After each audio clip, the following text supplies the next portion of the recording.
I had to come over here to the Twitters.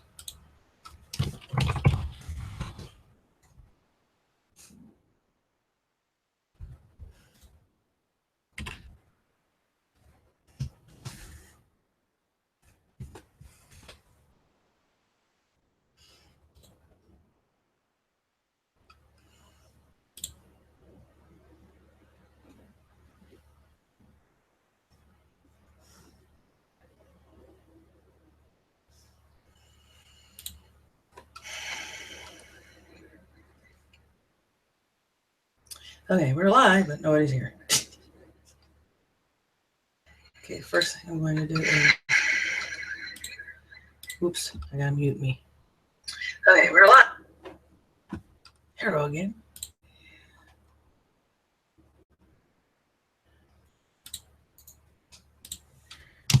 I'll hop over so I can, do the whole chat thing. Hope I can find your page. Am I even subscribed to you? I don't know.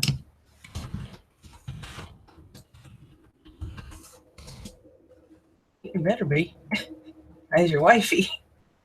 Oh, yes, wifey. Yes.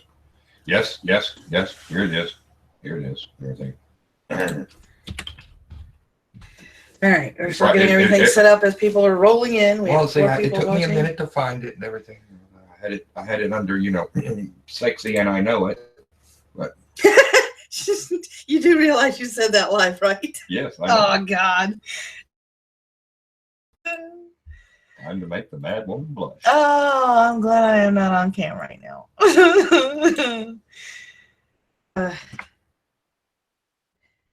Hey, Fenrir, come on, let's get him in here. Do I have him? I don't know if I have him. I think you better. I've got so many people. I don't. Hello, everybody, and how are you doing? I know we have a big total of 5 people watching, so welcome. And just in case those of you don't know, we get our news off the AP app. It's hot off the wire. So what we're reading to you has not been colored, tainted, or slanted in any way. It's the raw news, and sometimes it can be just a wee bit boring. And some of these stories do have their commentary, and I try to skip over that. Hey, Brad. So let's see what we can... Let me open up my app, because somehow I think I closed it on accident, like a doofus. And let me go ahead and share the screen so that you can see it.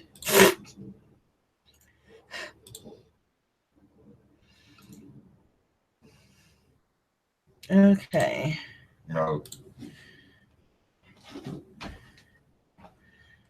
All right. And the hubby will be in the chat, and I have a couple of moderators already designated. So we will go from there.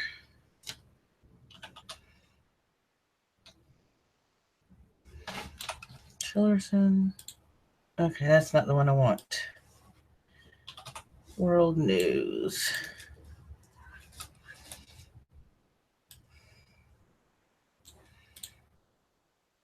Okay, we have updates up to 6:25 Beirut time now.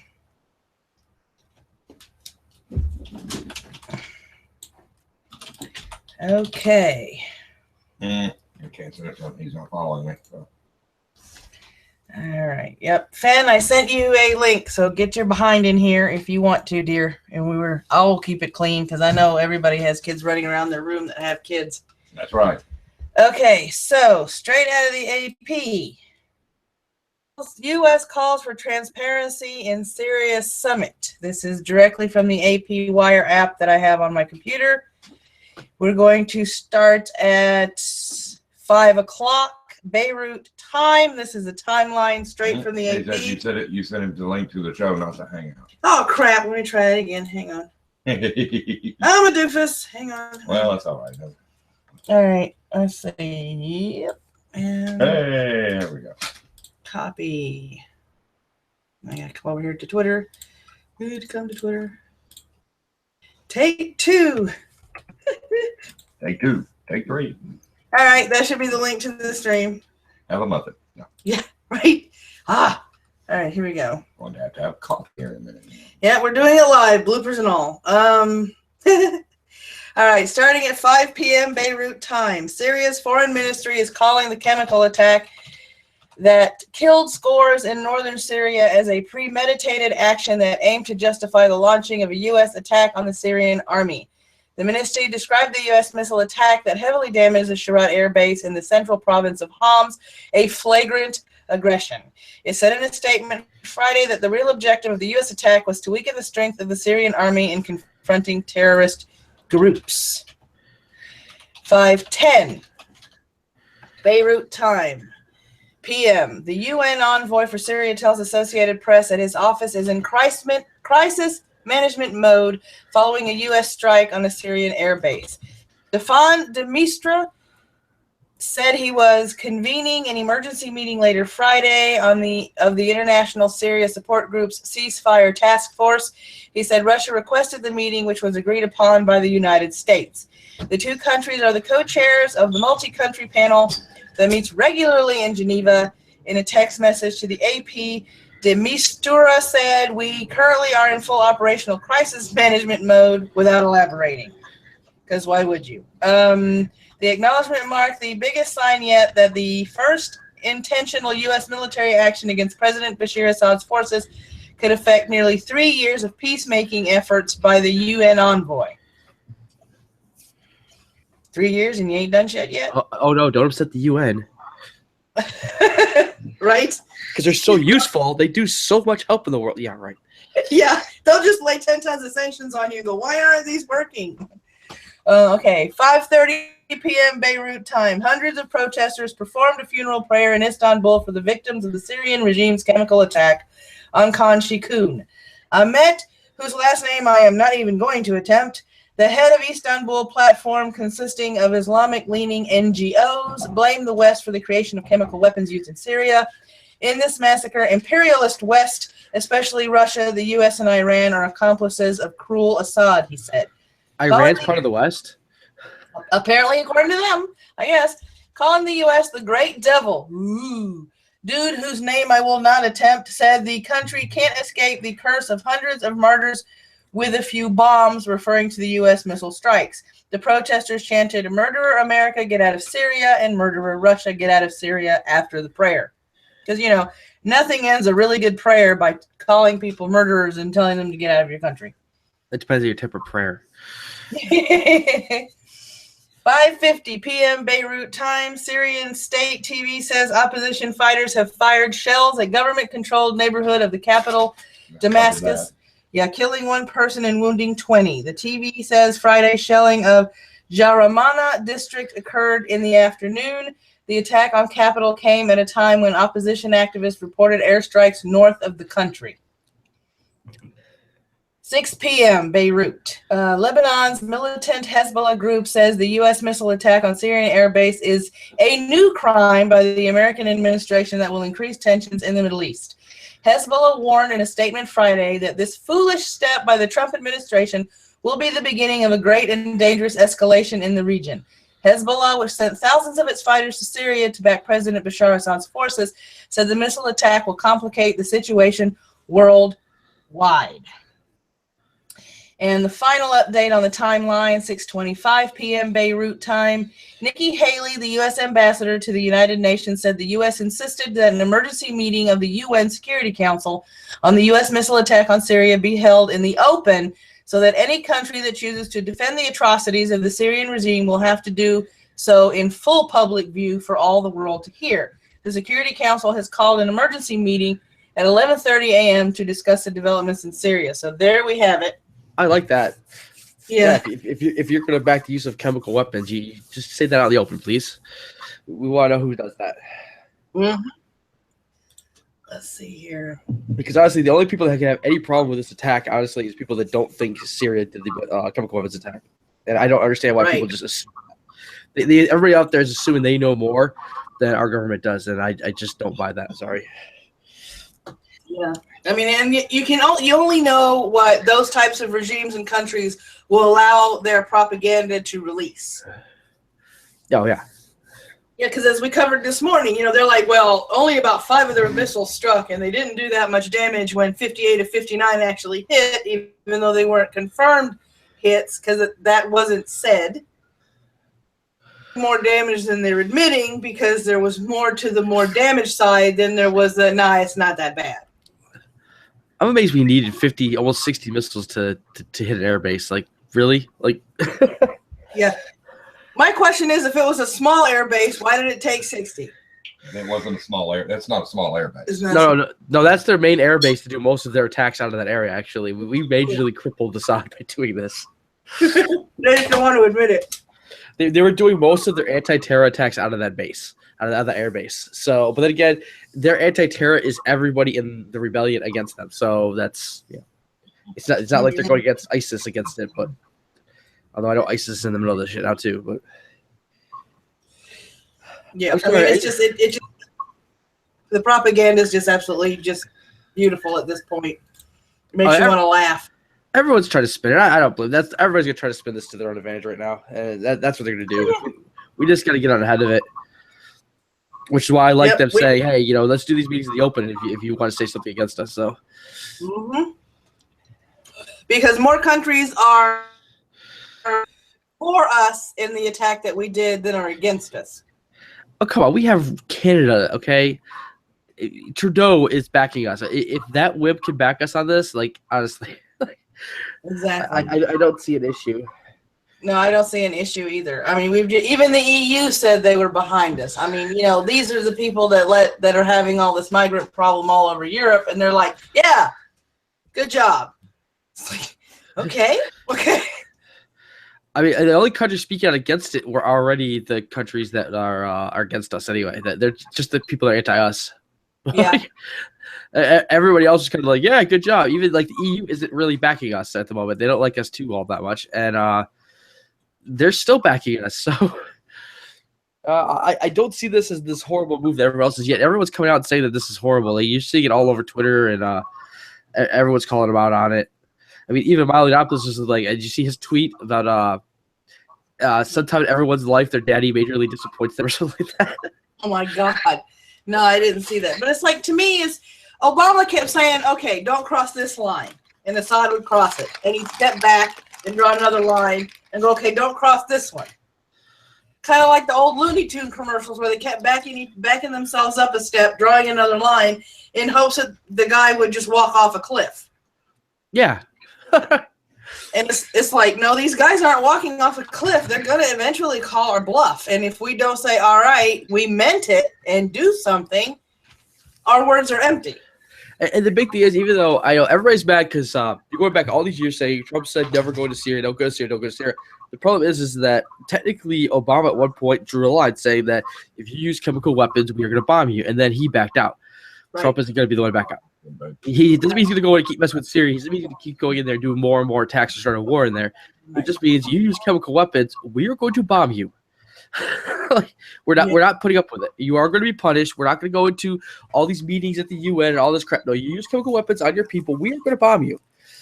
Yeah. And that's what he's saying. That's exactly what he's saying. He got tired of, because there's so many lines you can draw before somebody says you're full of shit. Here I am right in your face. What are you going to do now? Yeah, that's exactly what it is. People aren't getting that. People think we're going in there and you're going to start like wars or going. No, we're not getting involved. We're just policing the world at the level we're supposed to. If you're using chemical weapons, somebody needs to stop you, and we're going to do that. Because I mean, all the UN is together on the fact that they outlawed all these chemical weapons. Don't use them. They're an infraction. You have broken a law that everybody agrees on, because that law was pretty much established, if I understand correctly, during the Versailles Treaty, because during World War I they used mustard gas and to horrible effect. Oh, yeah. And they were like, no, we can't do this.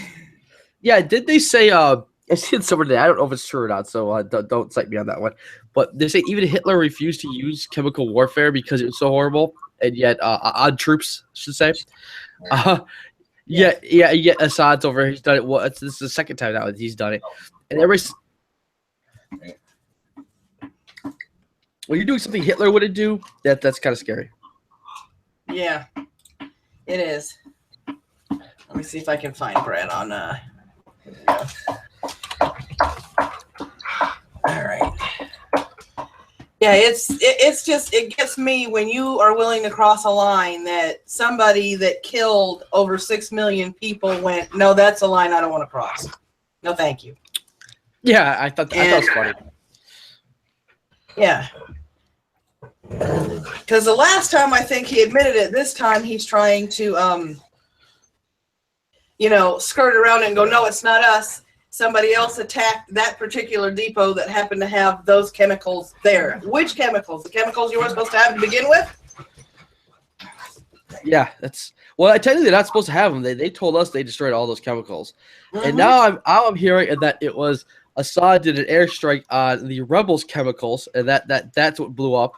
It wasn't that Assad. Like I'm hearing all this stuff. It's like nobody has any proof or back yet. Anything. They're just kind of like spewing nonsense. Yeah, they're still trying to figure out the tit for tat, and it's just the who actually hasn't been confirmed yet for anybody that is listening. But most people are suspecting Assad, even though Assad's saying it was the latest terrorist attack, and they just happened to hit a depot where chemical weapons weren't supposed to be, but were.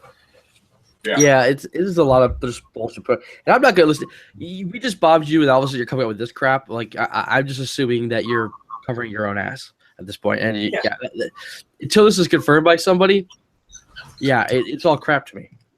And I'm assuming that. Granted, this is a big assumption. I'm assuming that Trump knows more than any of us do. He knows more than the media does, and all that stuff. I mean, they're saying they bombed the airstrip that the attack came from. Yeah. So they would know where the attack came from. They have that whole area. We know where every plane is in that whole area. We know where every Russian plane is, our plane is, so we don't hit each other. I see the whole thing on that today. That we coordinate with everybody out there, so we know where all these planes are, where they're going in the airspace. Yeah. So we would have watched that plane leave the airstrip and go there and bomb them. So that's when they twisted it to, we hit their the rebels chemical warfare stuff. That went off. That's what happened. Yeah. And that kills me because now Russia's like, no, we don't want to talk to you anymore. We're not going to tell you where our planes are anymore. I said, so you are going to possibly cause another international incident because you're not going to communicate with us anymore. Yeah. Russia's going to keep communicating with us. They have to in there. We're going to start. There's just too much going on. Yeah, I mean it's too small a space, too much shit is going on, and you need clear communication as to where everybody is so you don't wind up hitting somebody you don't want to hit. It's a mess over there. Yeah, it is a big mess, but I'm sorry. At this point, somebody needs to intervene. I would actually mind if we did go over there and intervene. I'm sorry. How many years is going on? 6 years, 400,000 people dead.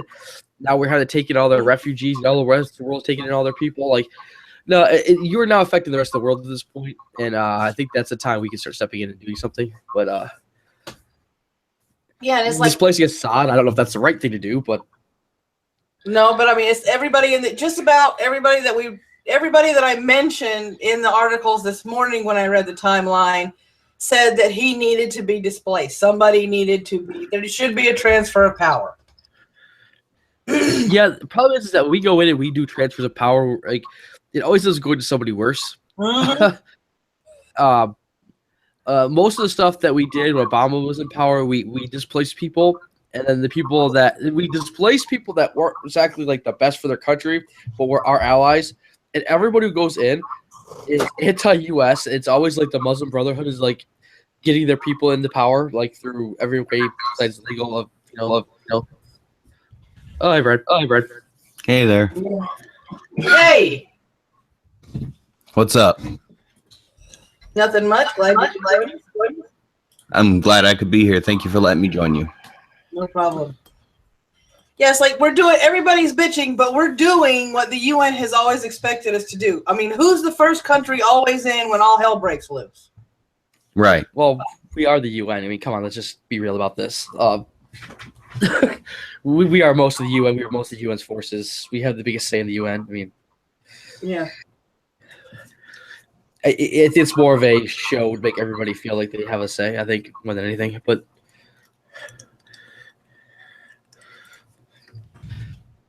I think it started that way, but Yeah. It's everybody looks at us. It's us and Britain are always the first two people in the shit. yep. And if you guys are seeing this, these are the pictures. Whoops, I accidentally backed out of it because I'm an idiot. These are actually the first pictures that are out of Stockholm for what is breaking over there. These are. Huh. I go back. You see that street with the glass windows? Yeah. There's a video. I actually just shared it. Somebody was in that building, and you can actually see the truck go flying by, and people running ahead of it, and then the truck goes flying by. Oh, wow. Yeah, people run into that glass building to get out of the way, and then this truck just goes flying by. It has to be like 50, 60. It wasn't going slow. For those people that weren't in the show this morning, if you're wondering and you are, uttering the mantra of skeptics everywhere, citation needed, if you have Windows, go to your store, load the AP News app. This is where we get all of our news for the show. And what you're seeing now are pictures of the aftermath of what happened in Stockholm. Yeah, there's a pretty gruesome picture going on Twitter, too, of a woman laying in the street with her legs separated from her body. It's pretty, Yeah. I scanned them. I don't think there's any of them over here. And if there are, I'll just cycle through it really quick in case there's anybody younger watching, because I don't want any of the young ones to see that. It's also something they'll delete your content and stuff for, and you get in trouble for. They don't like us talking about these kind of things, apparently. Yeah. Yeah, I've got the. And that's the last picture. So let me go back to the story. The headline says the latest Swedish leader lays flowers, police probe truck. The timeline for this starts. What time are we doing here? All times are Stockholm times. 3:10 p.m. Swedish media say truck has crashed into a department store in central Stockholm, killing 3 people. Swedish radio says Friday that 3 people have been killed in the crash, and Swedish broadcaster SVT says shots have been fired. People in the area are fleeing the scene. The Swedish news agency TT says several people have been rushed away in ambulances, and live television footage showed smoke coming out of the department store that the truck smashed into. Swedish police say they have received calls about a person who has injured others driving a vehicle on the central Stockholm street of Drottninggatan. If anybody is Swedish in the audience, I am so sorry, but I know I'm butchering these. Police spokeswoman Toe Hag says people have been injured, but she would not confirm the deaths. 3:40 Stockholm afternoon. Pictures published by Swedish tabloid Aftonbladet show that a truck is plowed into the upscale Allen's department store in the Swedish capital of Stockholm. Swedish radio says Friday that 3 people have been killed in the crash, and Swedish broadcaster SVT says shots have been fired. People fleeing the scene. I'm trying to scan through this so I don't repeat it. Witness Jan Ganrath told Aftonbladet another daily that we stood inside the store and heard something, and then people started to scream. He says, I looked out of the store and saw a big truck. The store is part of a Swede-wide chain. The building includes several stores at the street level. 4 p.m. Stockholm afternoon. Swedish radio says a truck has crashed into an upscale department store. Okay, Swedish police are urging people to avoid central Stockholm around the downtown Sergels Torg Square, and Swedish news agency TT says subway traffic has been shut down in the area. Broadcaster SVT says at least 5 have been killed, but police could not immediately confirm. Swedish intelligence agency says on its webpage that there is a large number of injured in the truck crash. Well, that narrows it down. If they come out with wasn't it a slow, like a low number killed? What's the number out so far? Does everybody know? Let me see. Let me advance the timeline and see how 9 many. people. 9? Yeah. Yeah, so I just got up from a nap. I've been sick, for last night, so I kind of missed out on some stuff I'm behind. Yeah, let's see here. 9 people dead. It's a horrible tragedy. But that's not too bad for what I see with that truck flying down that street. Like I thought there'd be more dead after seeing that. That Yeah. truck embedded itself. I saw pictures of the aftermath and everything with the truck embedded into the department store. So yeah, they're actually really lucky that the casualty count isn't a lot higher. Yeah, because here at 8:45 p.m. Stockholm time, it says the Stockholm County Council says 3 people have been killed and 15 wounded. In the beer truck attack, 9 of them seriously. Swedish police have launched a nationwide manhunt for the person or persons who drove a stolen beer truck down a pedestrian street in Stockholm and crashed it into a department store Friday afternoon. That was at 8:45 p.m. I'm seeing at CNN. They're saying that 4 people now counted dead. Yeah, 9 p.m. Stockholm evening. Police have raised the toll in the beer truck attack to 4 dead, 15 wounded. Let me see. That's really low for what that truck was doing and the people I see running. That's actually, it's hard to say it's a good thing, but it's good to hear that few people got killed. Yeah. At 9:40 p.m. Stockholm time, Swedish police say they have arrested one man whom we are particularly interested in. I love that phrase. In the deadly stolen beer truck attack in Stockholm. Jan Evansson from the Stockholm police told a news conference late Friday the man was arrested in Marsta, a northern Stockholm suburb close to the city's international airport, Arlanda. He says the man was in the vicinity of the truck crash that killed 4 people and wounded 15 others on a pedestrian street in the Swedish capital. He says the suspect was spotted by a police patrol and was in a police photo released earlier Friday wearing a greenish hood at the top of an escalator. Stefan Hector of the Sweden's National Police says, "We have a working hypothesis. This is an act of terror." Evansson urged people not to go into central Stockholm for the time being. So at least he's saying that there's a possibility instead of saying, no. 9:55 Stockholm time, Swedish Prime Minister Stefan Löfven says the country is in a state of shock over the stolen beer truck attack that killed 4 people and wounded 15.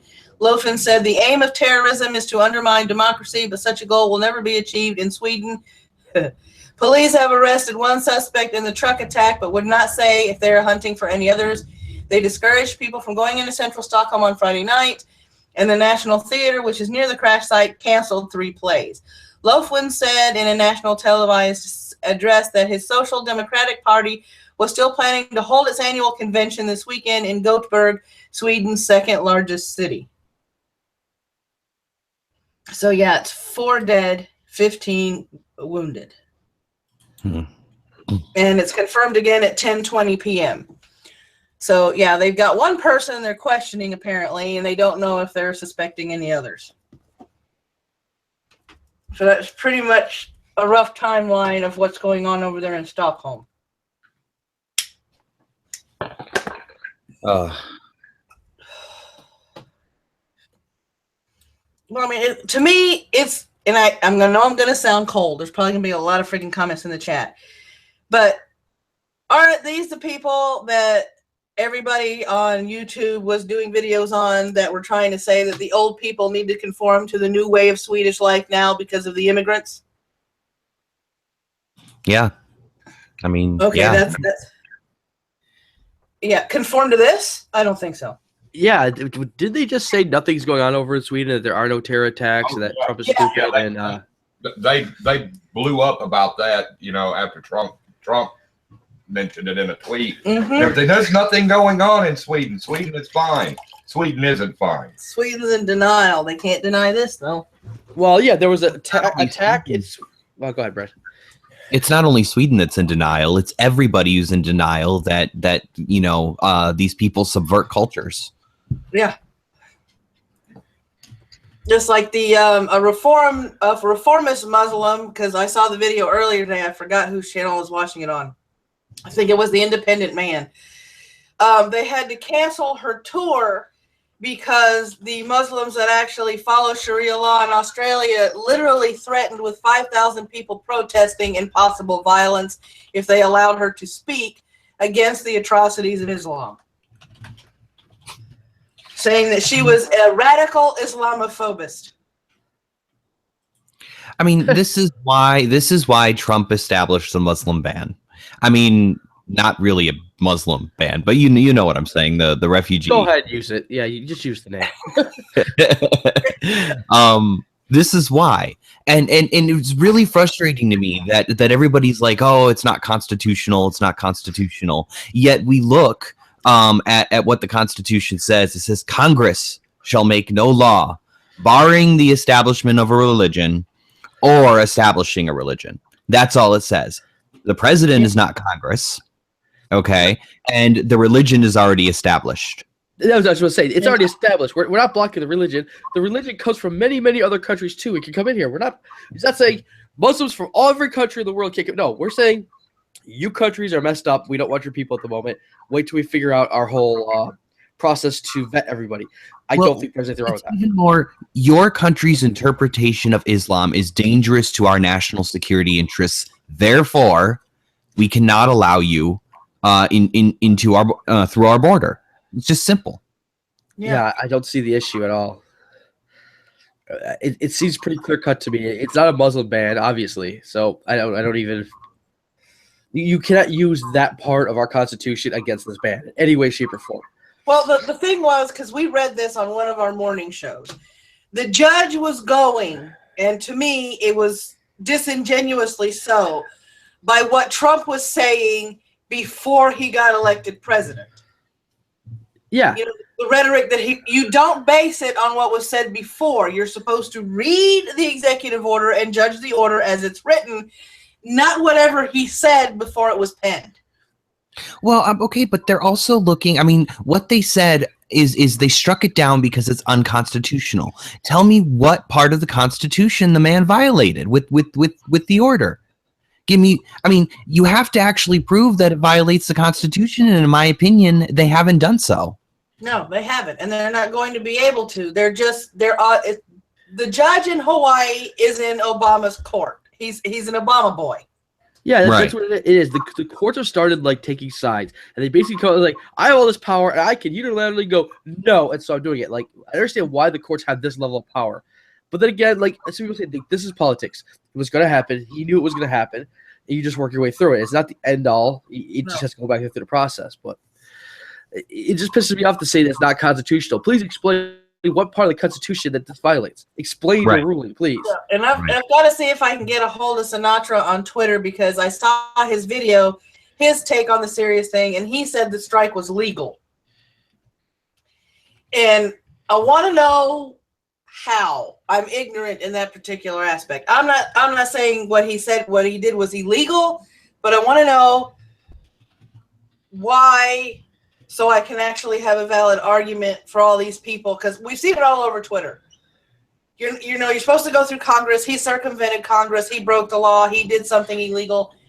And here's Sinatra saying, no, he didn't break the law. And I don't know, I know he got advised to do it because we read that this morning. His Joint Chief said, yes, we need to do this. So it's like the president can, under international law, attack Syria, but he has to have the UN's backing. Now, I know the UN wanted something done about Syria. I know that was something that it was actually was one of the reasons why Trump wanted to leave the UN, was because of what they wanted. But I mean, the Constitution doesn't say anything that the president, like, doesn't conclusively state that the president needs Congress to approve military force. Just to authorize a war, I believe, is what the Constitution. That's correct. Okay. Right. He's well within his rights to do what he did. The problem is that he came out and said Obama was wrong for doing the same thing without being hypocritical. Yeah, he's being hypocritical, which, you know what, you can call him out on that all you want, because he technically was. Mm-hmm. But I don't disagree with what he did, but yeah, he's technically being hypocritical for saying somebody else should have done the same thing he did. When it comes to actually declaring war, that's Congress's job. But a military strike is completely within the president's realm to do, according to U.S. law. International law might be a different story. Yeah. No, he's well within his rights. The only people say he violated international law is the people who are against us. They're all like say it violates the spirit of international law is what it kind of was. They're trying to like say it doesn't actually violate anything. We had the full rights to go do what we did, and I don't think he wants to do anything more. I think he went in there and went, you know what? You use chemical weapons. We think it was you. If he's wrong or not, I'm assuming still, as I said, he knows more than we do, and more than the media does. And he bombed the actual base that the attack came from. And went, no, this is what happens when you do that. And we drew this line, and we are going to stay with it now. Right. Yeah. I think what he wants to say is that, you know, we're not going to be Obama again, okay? We are not going to say stuff and not do it. We are going to back up our word, and we're showing you that now. Well, it's like what I kept saying earlier. What Obama was doing, I equated to something that the Looney Tunes used to do all the time. Draw the line. Person crosses over. Back up. Draw another line. Person crosses over. In hopes that that person is going to walk right off the cliff. But are we forgetting that Obama launched like 24,000 missiles and bombs at Syria? Oh, no. We're not forgetting that. But it was how long did it take him to finally get around to do it, though, after he kept going, don't cross this line? Yeah, I get what you're saying, but what I'm trying to point out is that all these anti-Trumpers or whatever are pointing out, oh no, he's attacking Syria. Well, Obama was doing that, and right now, honestly, if you ask me, all Trump's doing is making sure that America doesn't look foolish just because we changed leaders. We're changing our stance on how we feel about chemical weapons. I think that's kind of what he's trying to do. Yeah. He wants to show a strong stance. It's obviously he wants to show a strong stance, and I don't believe that. And he did attack eventually, but then again, it wasn't in retaliation to the chemical warfare. It was for I have no idea why he was over there messing around in the first place. But right, we probably shouldn't be over there unless we're. I don't believe in half-handed doing something. If we're going to go and get involved in Syria, we go over there. We end Syrian war. We don't get half-ass involved. We don't bomb some things. You get involved or you don't. And I think this is more of a. This all he wanted to do was make a point of don't use those weapons. And he's going to back out again. But we'll see. So yeah, I think a lot of people – go ahead. No, you go ahead. That's all I wanted to say was we'll see what happens. Okay. What I'm saying is a lot of people seem to be scared that this is going to be World War III. And this is kind of why I wanted to get in the stream. I want to make this clear to everybody. While we know that Putin can act – unpredictably when cornered, we do also know that he knows he's not a superpower, and he knows we are. He has said as much in interviews himself. So I don't think we're looking at World War III. I think we're going to be looking at some more posturing. I think we're going to be looking at some more chest bumping, but I don't think we're going to be looking at a full-scale war. No, I don't understand why people get that there's going to be a World War III out of this. Yeah, you know what? We poked Russia. We poked Russia because Trump wanted to poke Russia anyways. He wanted to prove, hey, you know what? We're not backing down to Russia either. And that's kind of what he was doing. At the same time, he didn't do anything big enough that would start a war. And like you said, Russia already came out and said, hey, we don't want war with you guys. He literally came out and said that already. And if they go to war with us on this, the whole world is backing us on our action. So if they went to war on us with this, they're going against we actually get allies against them. Like the rest of the world will ally against them. Like the only people we hope for, the only people we can worry about starting World War III with us is China. And China's not going for the military-wise. China seems to be going economically. Well, there's Iran, too. We have to worry about Iran. I don't think Iran can start a world war. I think Iran could just start getting itself blown up. I think you would have everybody against it. Or it'd be like the Middle East against the world, which I think would last about a week. Probably. But that's what I'm saying. Iran could start a war. Iran could start nuclear. That's the problem. You can't get nuclear attacks out of Iran. But as far as a war goes, World War level, no, they just don't have the military to sustain that. They just get blown off the face of the earth in like a week, just like everyone else over there we've gone against us. But the thought of them using nuclear weapons, that's a lot more scary. Now, what we need to look at, in my opinion, though, is something that's recently just come out of the AP, and that's that the Pentagon is looking into Russia's involvement in the chemical attacks. Now, that's a bit more concerning. The possible outcome of that is more concerning than anything that's happened thus far, in my opinion. Yeah. Yeah, I'd have to agree with you there. Yeah. Let me see. And this is just has become one big ass freaking mess. Really. Oh yeah. Well, that's what anybody who gets it wants to happen. All right, I found the story, Brad. Let me see. U.S. probing. Did Russia take part in chemical weapons attack? This was authored by Julie Pace, Vivian Salama, and Lolita C. Balder. Palm Beach, Florida, AP. The United States is looking into whether Russia participated in the Syrian chemical weapons attack that provoked President Donald Trump's airstrikes against the Assad government, a revelation that could have dramatic implications for relations between Washington and Moscow. On Friday, senior U.S. military officials said a drone belonging to either Russia or Syria was seen hovering over the site of the chemical weapons attack after the assault earlier this week. Russia is one of Syria's most important patrons and has long resisted U.S. efforts to push President Bashar Assad from power. The Trump administration sent conflicting messages on what the strike signaled for the overall U.S. policy in Syria.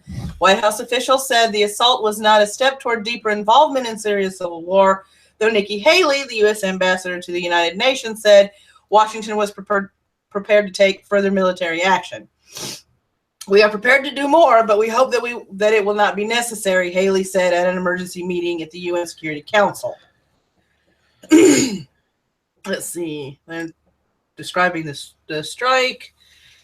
Let me see. Spokesman for Vladimir Putin said the strike deals a significant blow to U.S.-Russia relations, which are already in a deplorable shape, and poses a serious obstacle for creating an international coalition against terrorism. And the rest of it is Theresa May, everybody that's backing him, and all that stuff like that. So there was just a short blurb at the beginning of the article. And another thing that's just come out is that now that we have taken out Syria's main air defense base, the Islamic State is now seizing that opportunity to launch an offensive against Syria.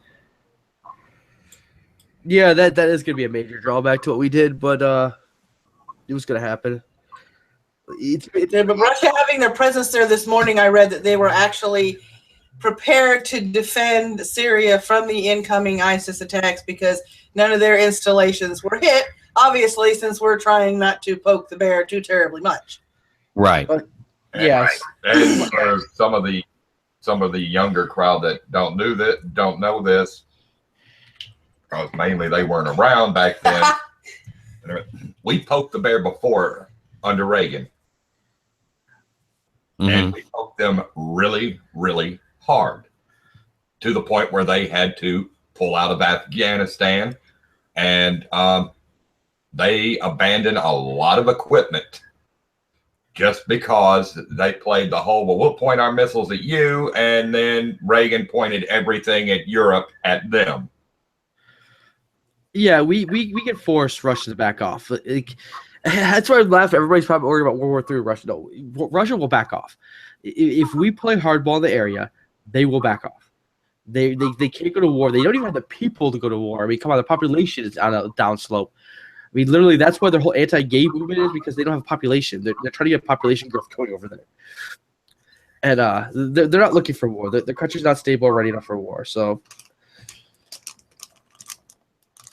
if we pushed, they'd back off. And the whole world's just scared of us pushing. They're Well, actually, I need to fact check you there. They have more troops than we do when it comes to ground troops. Oh, let me look at that up.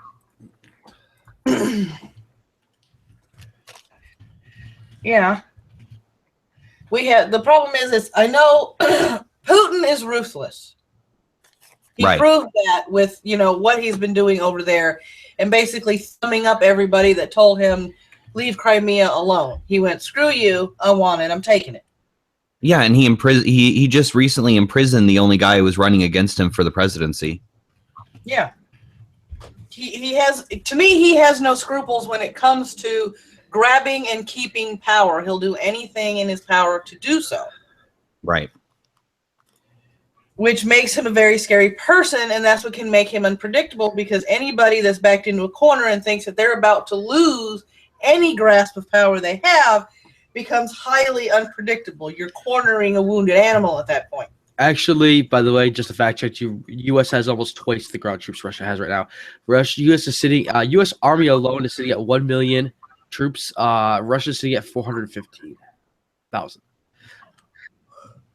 According to the site I just looked up. Let's see. Okay. Continue on. I'll fact check myself a little bit more here. Okay, let me see what we got here. Latest, Tillerson calls Russia reaction disappointing. Well, of course Russia was going to react that way. They're buddies with Assad. 4:45 p.m. Washington time. That's Eastern Standard Time for those of you in chat who aren't sure. Secretary of State Rex Tillerson says Russia's response to the U.S. attack on Syria shows it continues to support Syrian President Bashar Assad. Duh. Tillerson calls the reaction very disappointing, but not all that surprising. The Kremlin has denounced Thursday's U.S. strike on a Syrian airbase as an act of aggression against a sovereign state and a violation of international law, which it was not. President Trump gave the go-ahead for the strikes in retaliation to the chemical attack. Tillerson says Russia's reaction shows the nation's continued support for a regime that, quote, carries out these types of horrendous attacks on their own people, unquote. Tillerson briefed reporters after Trump concluded 2 days of meetings in Florida with China's president. So there's the latest on that particular, on the reactions on our side, according to Putin. But I'm not surprised. Putin's been backing Assad ever since he gained power. That's because Assad gives them a large foothold in the area. Yeah. And they need that foothold. If they lose Assad, they lose that foothold in the area, and that weakens Russia's stance. So Russia really needs Assad to win. But you think they do a little more to help them win, but I don't know. If Russia loses Syria as an ally, then Syria, their enemies could use Syria to get into Russia. Yeah. So that's why they're trying to hold on to Syria so bad, no matter what Assad does. Yeah, I can't blame them on that. They're looking at their own interests. So, I mean, even though if it's not, you may not support the country, but you know what? If they're supporting your country and keeping you safe, I guess, that's the best stance for your people. Right. Okay, and here's the thing with Trump and President Xi from China. Palm Beach, Florida. AP. President Donald Trump said Friday he has developed an outstanding relationship with Chinese President Xi Jinping after meeting with a leader of a nation Trump has criticized as a menace to the United States. Because, he sticks his foot in his mouth on a regular basis. The widely anticipated meeting of the leaders of the world's two largest economies was largely overshadowed by the U.S. missile strikes at Syria. Those strikes added weight to Trump's threat last week to act unilaterally against North Korea's weapons program. Trump said in a brief appearance before reporters that he and Xi made tremendous progress in their first face-to-face talks and that he believes lots of very potential bad problems will be going away. He did not elaborate on the progress or the problems, but the 2 days of talks at Trump's private estate in Mar-a-Lago were expected to focus on what Trump has described as China's unfair trade practices and inadequate efforts to halt North Korea's nuclear weapons and missile program. So I'd like to, real quick, before we say anything, I was wrong.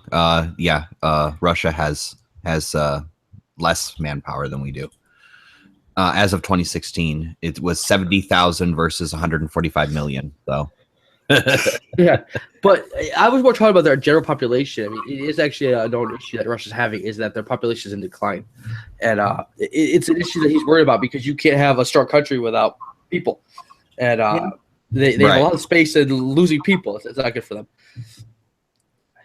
Yeah, and I mean, it's the whole thing is, North Korea sitting there, China. I'll be right back.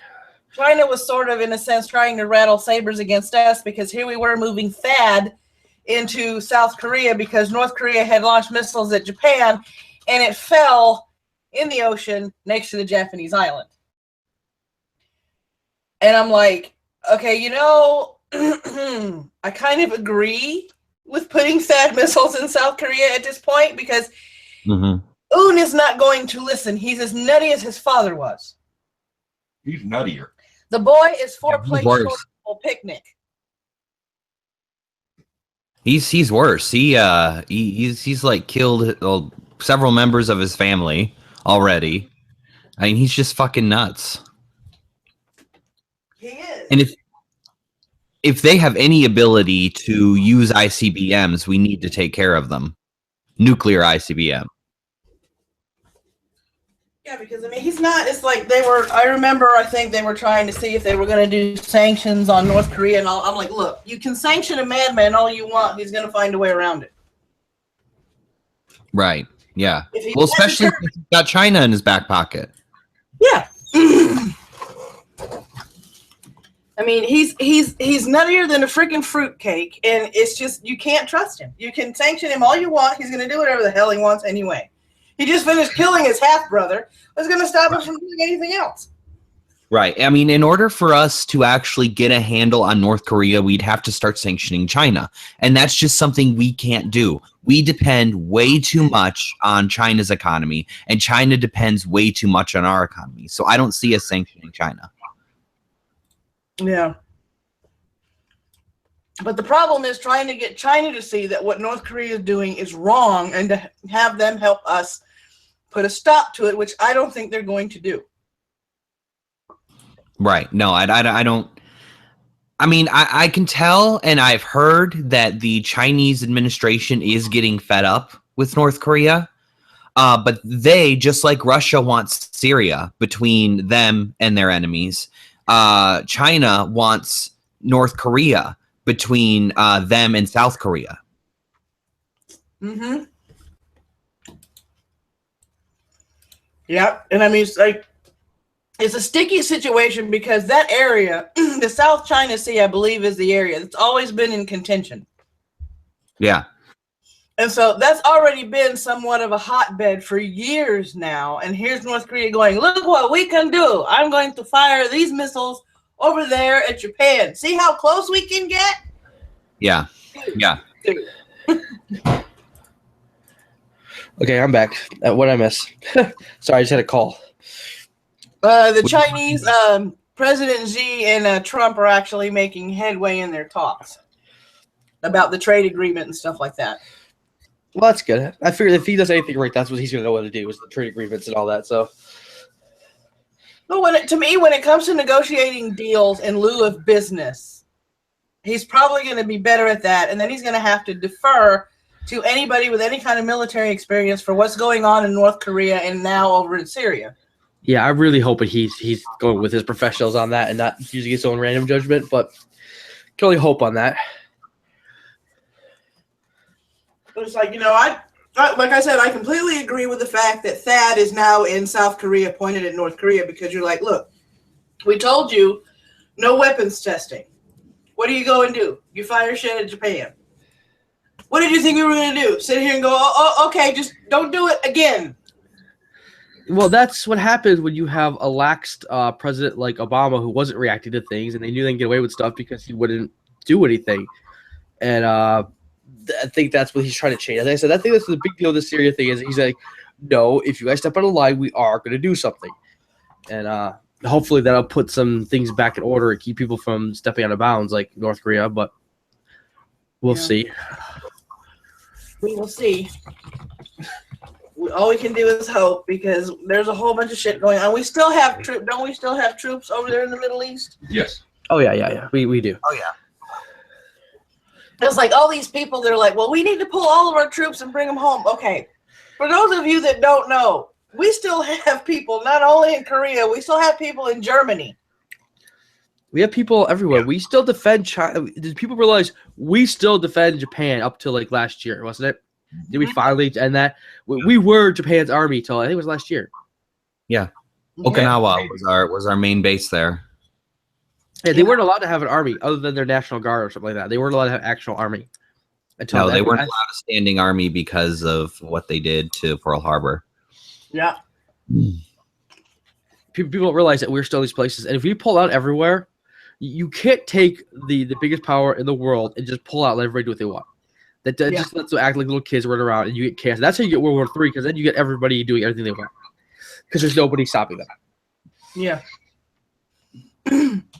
Like in the case of Iraq, because I was actually watching the newsreel and they said, well, we had trained X number of troops. And the first time they got a chance to defend themselves, They basically dropped trowel and ran in the opposite direction. Yeah. And I'm like, then what was the point of all this fucking training if you're going to turn yellow and run off in the opposite direction away from the people that you say you need to be defended from? Yeah, they're a bunch of whips. We kind of already knew that, though. We knew what happened when we left them. Yeah. I just sent a picture of where all of our military bases are in the world. We have over 100 bases, like over 1,000. I mean, like it's crazy. Yeah, wow, I didn't know we had so many in Africa. That's interesting. Yeah, we're all over Africa. We are the world's police. Everybody looks to us. Yes, but you know what? We keep the world stable, and hopefully we keep the world stable for a lot longer. Well, it's kind of our responsibility in a way. I mean, I've always been like, hey, let's not be the world police. But now that I'm thinking about it, since we are the only superpower in the world, and we are the only power in the world that could take on any enemy that comes against us, it is kind of our responsibility to make sure that we defend the weak. Yeah. Yeah, that is our job. Every sort doesn't get, you know, everyone's like, we should pull out. We should only worry about ourselves. We should just ignore everything else. And then it's like, well, what happens if this country goes and beats up this little guy? Oh, well, you know, we always want you to defend the weak. I'm like, oh, that's what we're doing. Right. Yeah. But we should. That's what we're doing. We're like, even in the Middle East, we're defending the people over there. If you really want to go into it, like the people over there do not want the crap that's going on in their countries. Okay, the average everyday person wants like a better world to what they have. And it's their government and their militaries over there holding them down. And so technically, we're defending the little people over there. Yeah. So. And what always got my dad was, and he cracked me up laughing during the whole thing in Desert Storm and all that shit, because my dad, we can't make up our fucking mind. And Mom goes, what's the matter? What do you mean? He goes, we go over there, we bomb the shit out of them, we kick their ass, and then we bring in the Red Cross and go, here you go, I'm sorry, here. You know what? Ass, or you take care of them. Just doing both at the same time just confuses the fuck out of people. Just make up your mind. No, right. That's beautiful. That's one of the beautiful things about America. Actually, South Park actually had a whole show on this, which is kind of nice. Is that we come off looking like the hero. We look at the good guy and the villain at the same time. We can go in and we do what is needed. We kick people's ass and we need to, and then we come in and look like the good guy and we fix their countries back up. It makes us look like this ultimate good guy because we go in and we don't take over. We go in, we beat up people that we need to, we put people in power we want, and then we leave their country alone. And we have our people in power most of the time. Yeah, and I remember the first time I experienced that. We invaded a city in Iraq. I remember this. We invaded a city in Iraq. We just destroyed the place with bombs, destroyed the place with ground troops, and then coming falling from the air are boxes of supplies for the people, like medical supplies and food and toys for the kids. I'm like, whoa, wait, what the hell? Mom said she equated it to when she was growing up, when her mom would spank her and then turn around and give her a kiss and a hug. And she finally looked at her mom and said, one or the other, not both. It is confusing, but it gives us a better image. Yeah, it really kind of does. This is the basis behind everything. We want to kill active combatants. The average citizen doesn't want anything to do with combat. Otherwise, they would be an active combatant and it wouldn't matter. So right. Drive out the active combatants and everything, and then you care for anybody that's left over. Right. Yeah. And everything. Because a lot of these people were basically bullied and threatened and living in fear to begin with, because these guys have guns. We're farmers. Right. Yeah. Yeah. But there was a funny joke that somebody tweeted out earlier on Twitter that said, how do we get these people to quit driving trucks into buildings? And somebody said, wrap the steering wheels with bacon. Yeah. I love it. I love the bacon references. I think it was 2 weeks ago. I was on a cancer stream with Liz. She let me on to play Quiplash. And the answer, one of the questions was, how do you get Muslims to quit praying at mosque? And somebody said, wrap bacon on the handles of the door. And I said, soak the prayer mats in bacon grease. I was the one, and that was me who said, "Put bacon on the handles of the door." I was with you on that stream. A guy Yeah, because actually she did read that one. answer, she goes, "Oh my god, that is the shitlordiest answer And ever." here's the thing, though. Some guy in England actually did put bacon on the thing. He was killed in prison. Oh my god. Oh, jeez. Yeah. They locked him up and everything, and while he was in lockup, he was killed by an inmate. For a joke. Oh, fuck me, man. That's ridiculous. Well, it is getting ridiculous. I mean, I don't know if I forgot the guy in Scotland's name, Dank Means or something like that, that is got to go to court for a short Twitter video he posted that whenever he said "Hail Hitler," the pug would raise one paw.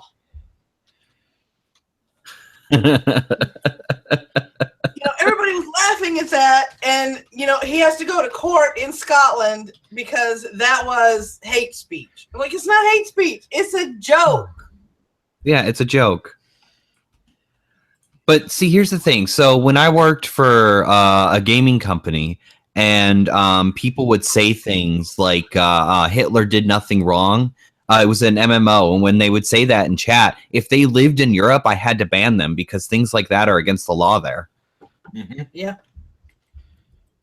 So, I mean, I really hated doing it, but I had to do it. It was my job. I had to ban them because in their country, it's against the law to say Hitler did nothing wrong.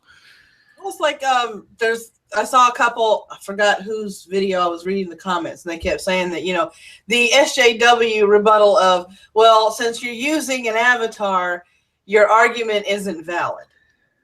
Right. And it's like, I'm sorry, but it doesn't matter if you use an avatar or not. And some of these people are voicing their opinions in countries where their speech is highly regulated. And right. if, these people in these countries that are using these avatars actually showed their face, they would never be seen on YouTube again. That we just like our jobs. Mm-hmm. I mean, right. I won't even tell anybody at my work. Like I do my live stream with a guy from my work, and neither of us will tell anybody our name online, our stream, anything. Like nobody at work can know about this. They all know we do it, but nobody can actually go see it. Right. Yeah. Because we like our job.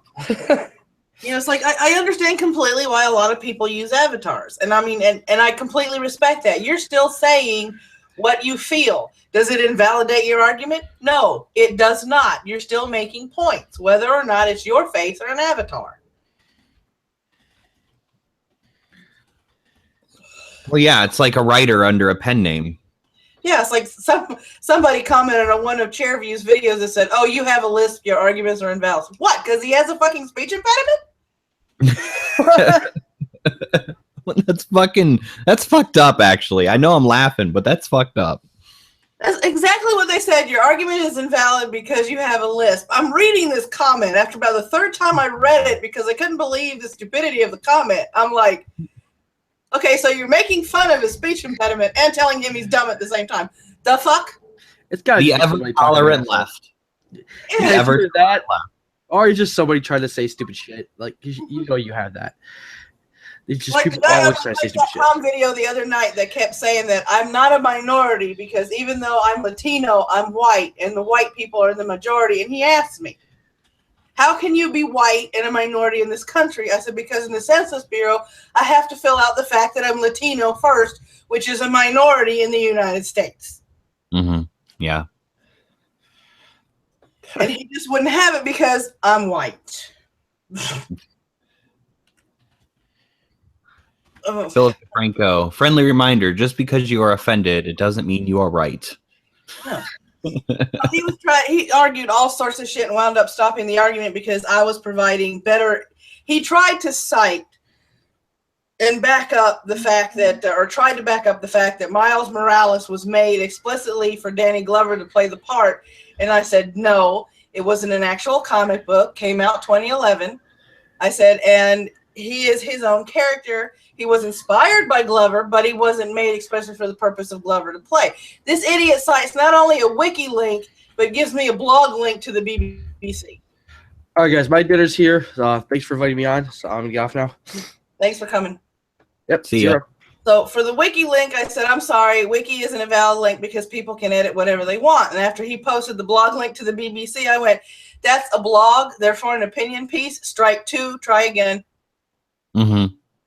You know, it's like and what I did was I cited a video from Comics Explained that went into detail as to how Miles Morales came to be. Right. You know, and it's like I refer to experts, and he's got a whole channel dedicated to comic books. If he's not a comic book expert, I don't know who is. Right.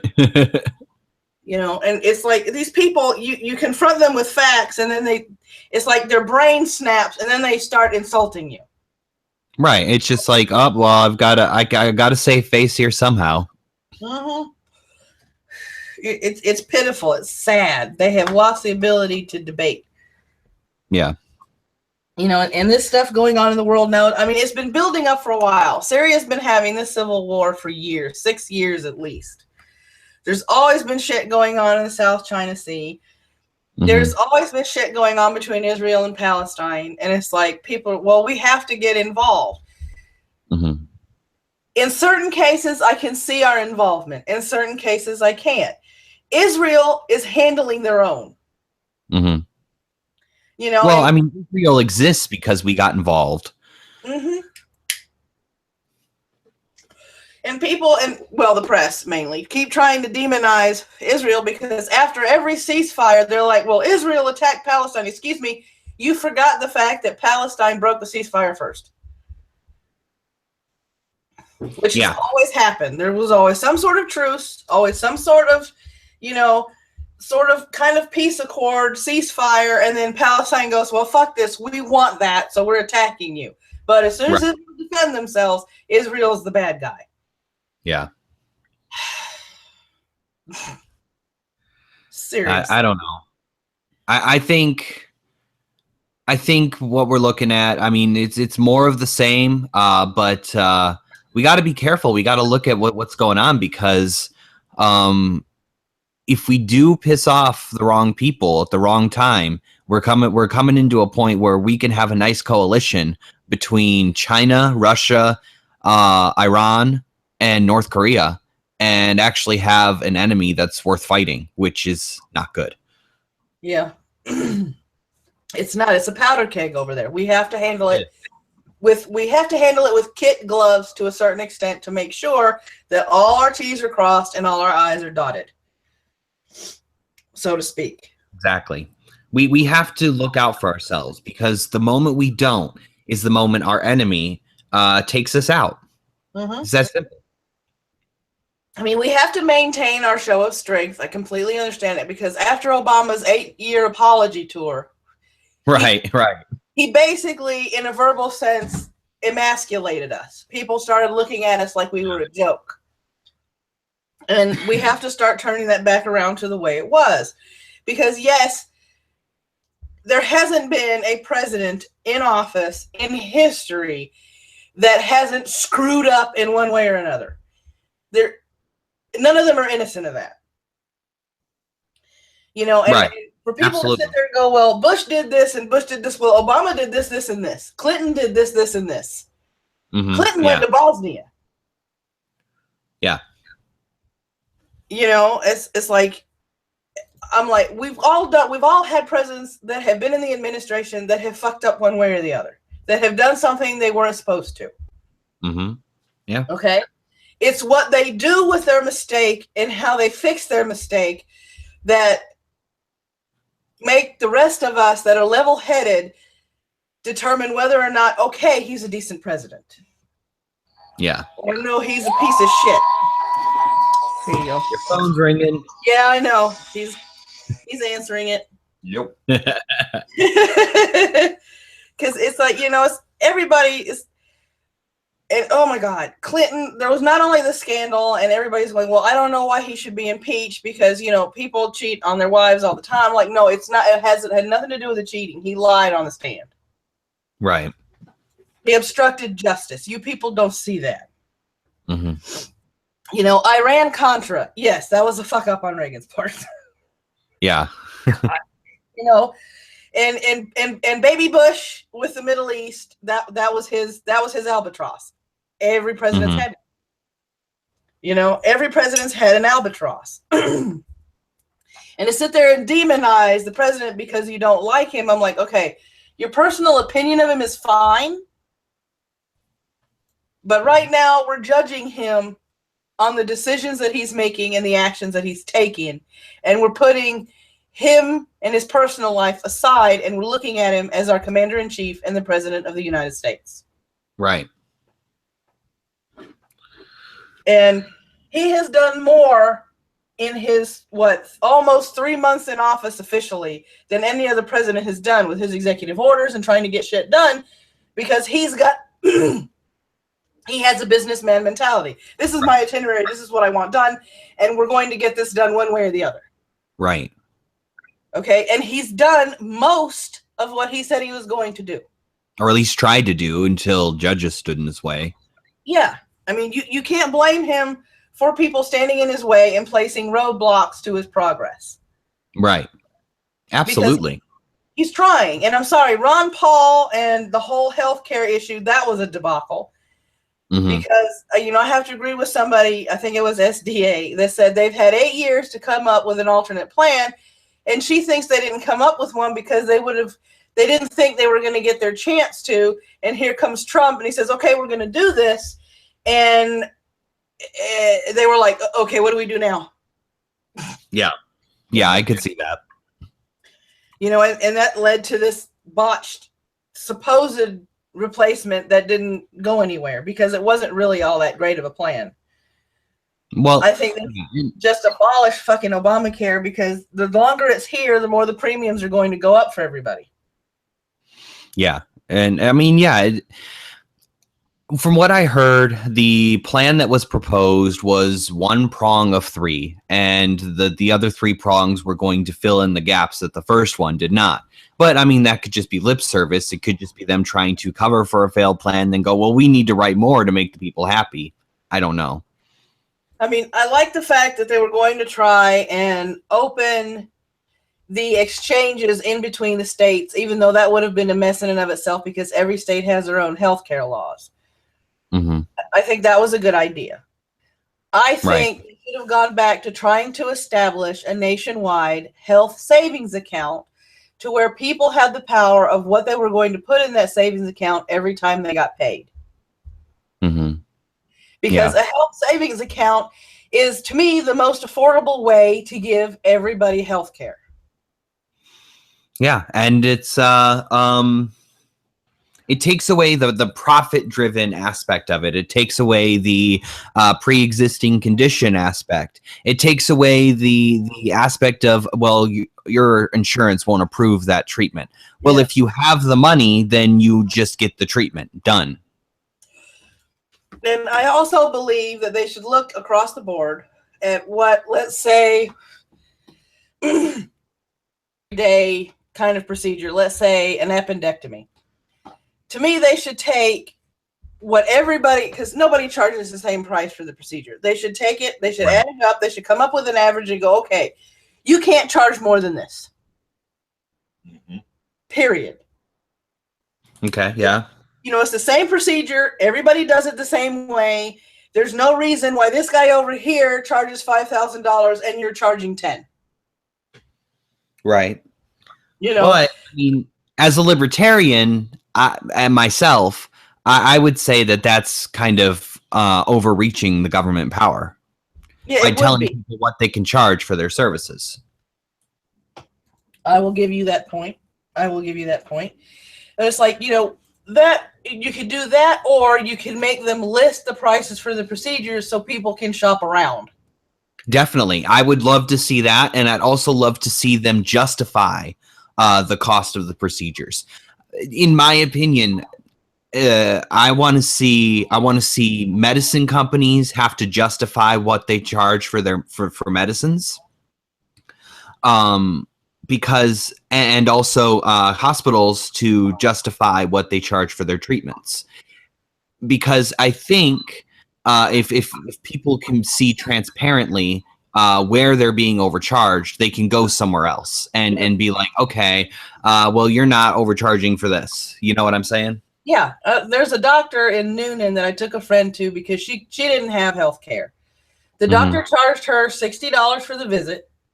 And when it was evident that she was going to need some tests run, she came in, she explained the tests. And when my friend said, well, how much are the tests going to cost?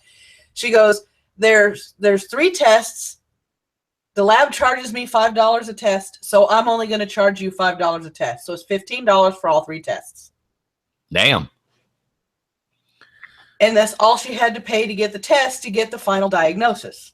And that's the crazy. way that's the way that doctor works. It's $60 to $100 to see her. I don't know if it was, but and then she just charges you what the lab charges her to process the test results. I'm like, why can't everybody do that? Right. Yeah, no, I agree with that.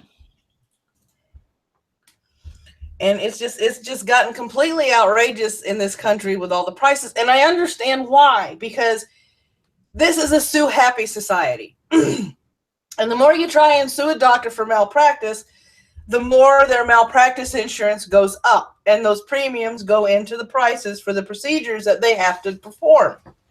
Yeah. Because they have to cover their ass, because people have gotten into this mentality that, okay, doctors are right all the time. No, they're not. Right, yeah. How many years worth of medicine you go through?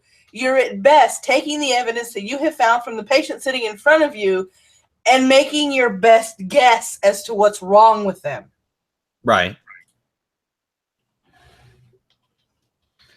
Definitely. And, and as we all know, some guesses can be accurate and some can be horribly inaccurate. Yes, yeah. Should there be a free exchange of information if somebody goes from one specialist to another specialist in the same field? Yes. Yeah. Because to me, when you're doing that and they're already on medications, this second specialist shouldn't be giving them any medications that counteracts the ones they're already taking, because that can screw the person up. Yeah, it can. Yeah. In that case, that part of the health bill I understood. Free communication in between physicians. Yeah. There should be transparency there, but not beyond there because of the patient-doctor confidentiality. Right, definitely. There's so many things simple that they can do, and they keep trying to come up with these overblown plans, and it's like, people. Yeah. Whoa. Thinking about this shit way too hard. Yeah. It's ridiculous. And it's like, well, this plan's going to cost, this much billions of dollars for the taxpayer. Okay, whoa, you're spending our money on something we don't even want. Yeah.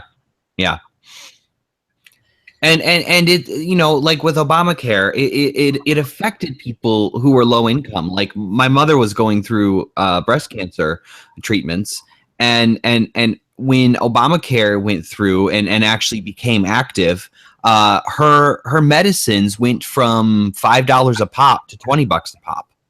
And we were low income. We could barely, she was on Medicaid. That was her copay for being on Medicaid. So that's ridiculous. Well, it's like my mom's retired and she went to that healthcare.gov site to see, what she would qualify for under the plan. Well, she was getting, her Social Security check. She had to put in the income that, my dad made too. And they told her she didn't qualify for any subsidies, and it'd be $750 a month to be covered under Obamacare. Holy fuck. Yeah. And she told me that, and I'm like, wait. She goes, yeah. And you know me. And my mom is the one that taught me. Read everything, because the fine print is a bitch. Right, yeah.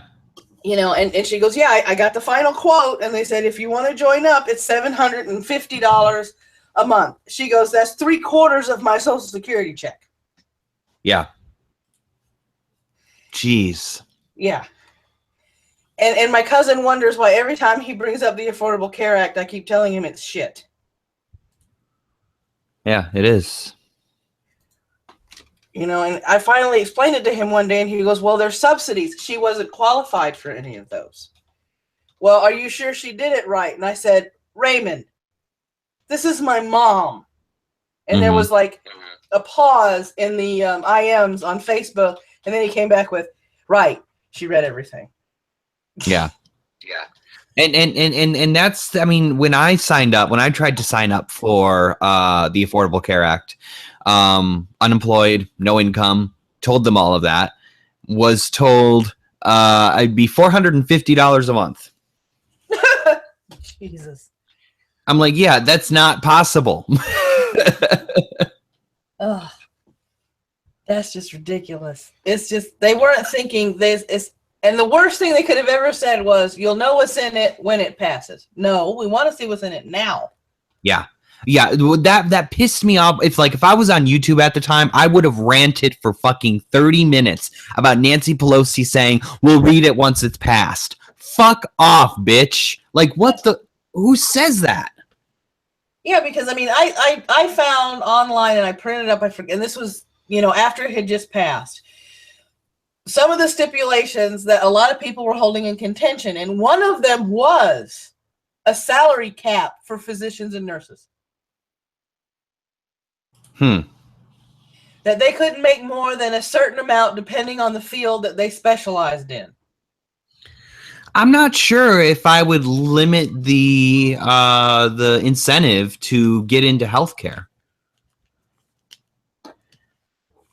I mean, one of our biggest problems is that we don't have enough healthcare workers, and that's why we're being charged so much for healthcare.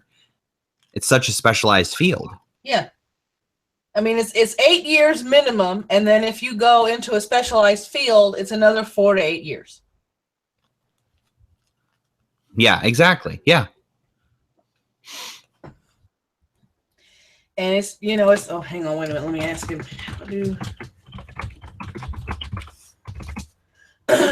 Because Mitch said we're getting into his field of expertise. And I might have to open Discord and hope that my browser doesn't freeze.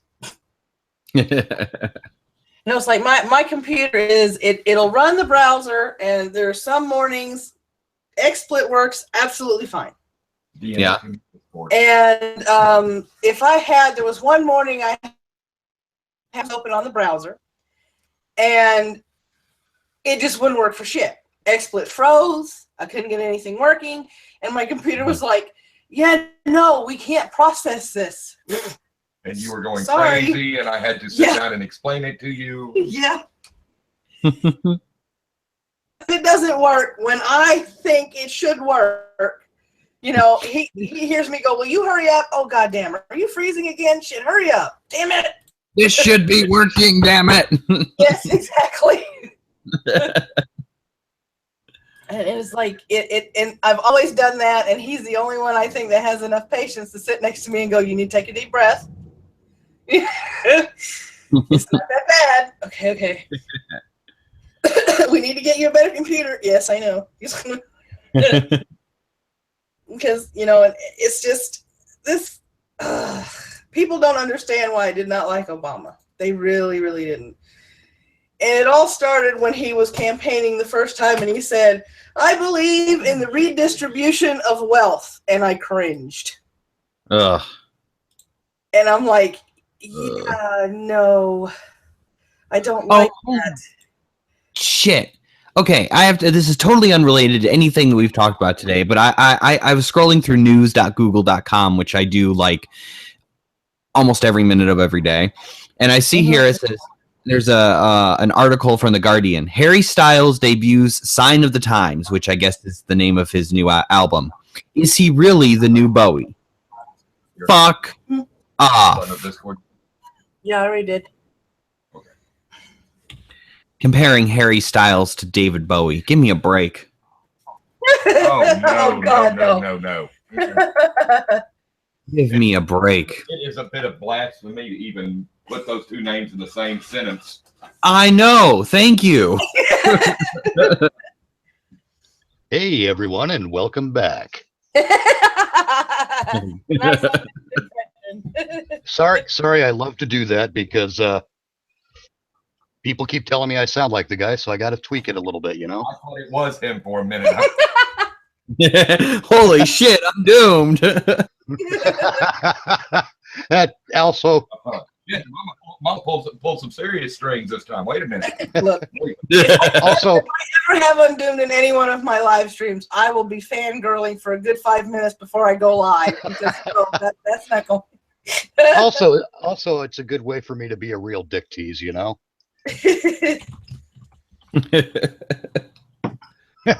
Anyway, no, see that you guys are really on point with the healthcare thing. That they did have 8 years to fuck it up. Yeah.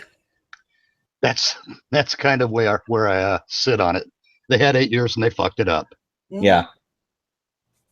They were. But honestly, I've actually written proposed legislation that's only got it's like 4 sentences long, and I think it would solve most of the problems with healthcare in this nation. Oh. What's it say? Yeah. Point 1. Repeal the Affordable Care Act effective June 1st, 2017. Point 2. Remove all remove all local, state, and federal government barriers to open market competition within the United States of America, effective June 1, 2017. Okay. Point 3. All elected and appointed officials within local, state, and federal governments within the United States of America no longer receive health care benefits at the expense of the people, effective June 1, 2017. 4. No additional legislation in the form of amendments or otherwise may be attached to this bill. Plain, simple, Done. and Yeah, you know, it's the no bullshit version of a healthcare bill. yeah. That's Yeah. what a lot of people don't realize is they were, they have to get on it too. Well, according to the 24th Amendment, yes, because they cannot pass a law that they are not subject to. However, nobody in Congress or in the administration signed up for the Affordable Care Act because they had their own shit. Right. That's kind of, well, that's obviously why point 3 is there. Yeah. But what you guys were talking about when it comes to the transparency with pricing as far as hospitals and whatnot, Right. a lot of by exposing or by requiring insurance and medical to be a part of the open market, a lot of that is taken care of by default. Right. Yeah. At least I would hope so. I would hope so too. I mean, there's always going to be someone trying to tweak the system, because that's part of what we do as people. Yeah. We're always trying to build that better mousetrap. Right. Or we're trying to get around a rule. Right. Mm-hmm. But once for one thing, people don't even understand health insurance became a thing. I mean, the prices are so out of control right now because of the restricted market and because of insurance companies and government programs. But if it's not the doctors, it's the hospital administrators. So wait, It's tell the bureaucracy of it all. Can you explain maybe why insurance companies would want to pay more for medical services? Oh, they don't. But the excuse that's going to be given by the hospital to the insurance company is bookkeeping, basically. Fuck, I can't see. I'm up too early for this shit. Bureaucracy. That is bureaucracy is the reason that costs skyrocket, because the insurance companies and the government programs are always changing the rules. So right. The hospitals and the administration in the hospitals have to have someone around who keeps up with that. They have to have lawyers around to protect from lawsuits, like you said. Mm-hmm. And that just creates a massive expense. Right. Okay. And invariably, when the insurance companies start getting billed rather high, well, they're gonna, it's just like when it's just like the talk with raising the minimum wage. That expense is going to be passed on to the consumer. It's the same thing with insurance. Yeah. Anytime, if the hospital has to have a whole brand new division to deal with new rules, regulations, and requirements, that cost is getting transferred either to the patient or the insurance company or the government program. Right. Yeah. Okay. Yeah, I get you as far as that goes. You know, oh God, it makes me so angry because I see a solution that is so clear. You drop the bullshit. Yeah. Right. You know, Yeah. if you're moving from fucking Texas to Colorado, you don't take your life's accumulation of toilet waste with you because it creates a drag. Yeah. You know, you leave that shit behind. Yeah. Politics really, always make the simplest shit as complicated as hell. That's the problem. Because politics is not. Go ahead. Go on. I'm sorry. For No, every go for it. bill that sounds good, for every bill that is sound and logical, they put so much bullcrap attached to it. It's like the more reasonable of the corrupt politicians are going, well, no, I can't vote for this because I don't agree with this, this, and this. And when they downvote it, come the next election, oh, that one's not for veterans. Well, that's because that bill had this ton of pork attached to it that had nothing to do with helping the veterans. Well, see, that's the other thing that we need to really address in this nation when it comes to politics, and especially legislation, is bill, one law. Yeah. None of this horse shit attached to it. You know, if I want to have a law adjusting the speed limit up by 5 miles per hour on the freeway, for example, why does there have to be a thing attached to it that also mandates that everyone buys a fucking puppy? Yeah. It's completely unrelated. Yeah. If the amendments to the bill are unrelated to what the bill is supposed to be, it needs to be dropped immediately. Mm-hmm. Mm-hmm. They need to go back to the line item veto system. Yeah. Because well, no, no. They shouldn't have to have that system. They should just simply fucking, you know, if you want to raise the speed limit, raise the speed limit. You don't have to add a bunch of other shit to it. Yeah. But they can't do that. They always overcome everything. My point being that the line item veto is a reaction, and we need something that's not reactionary in this case. We need something that is just simply restricted. Yeah. And I'm all for putting restrictions on government, believe me. I love it. I mean, I think the main problem that we have today is the fact that we have too many career politicians. That is a part of it. They're out for themselves. They're in the lobbyist pocket. They've been in there so long, they're no longer serving their constituents. They're seeing what's in it for them and to hell with the people that voted them into the office because they've been there so long, they don't give a shit anymore. They think that's pretty much true. Yeah. You know, and it makes me sick when it's like, well, so-and-so's been a senator for 40 years. What? But weren't we talking, Mad Woman, last night about the Bill of Rights and how people sort of glaze over when you bring it up? Yeah. Mm-hmm. We were. How they look like a doe in the high beams. Yeah. Yeah, pretty much. Now, see, there's a problem with that, and that problem is when we have someone running for any office, from sheriff all the way up to fucking president, it's vital for the people of this nation, for the citizens, to demand to know where these people stand when it comes to the Bill of Rights, because the Bill of Rights is in the Constitution to hold the government back. Yeah. It's to keep them from becoming a tyranny. Yep. And you know, every time I see someone running for office, they never talk about the Bill of Rights. Shocked when I heard Donald Trump even mention the Constitution. Yeah, I mean, it's like, to me, I find it kind of sickening that most of the Americans that are born here and have gone through this, let's face it, it's a failed educational system at this point. that they don't know the Constitution. But if you go through all the legal steps to become a naturalized citizen, on the test to be a citizen of the United States, they test you on the Constitution. So these legal immigrants know more about our documentation than the people that were born and raised here. Yes, they do. America. And fuck yeah.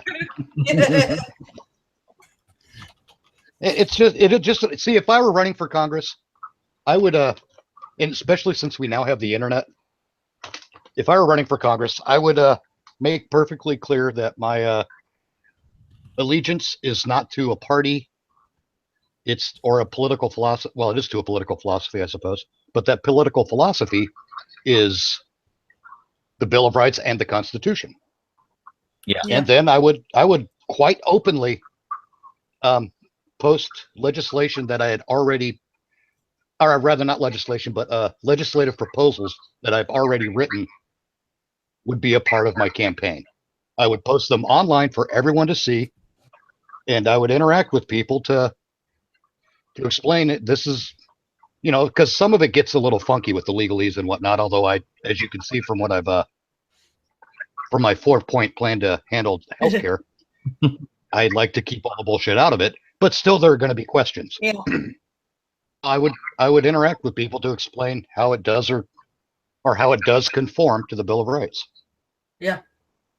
It's like all these people that want to, well, they're not against the Second Amendment. The legislation they're trying to push is, to certain degrees, stomping on the Second Amendment.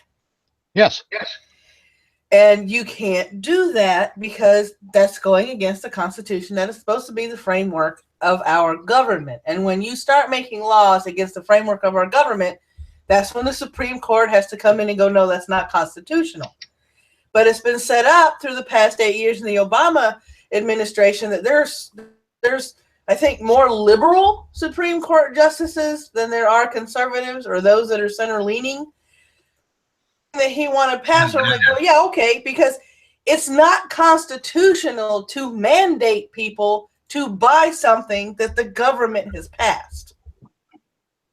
Exactly.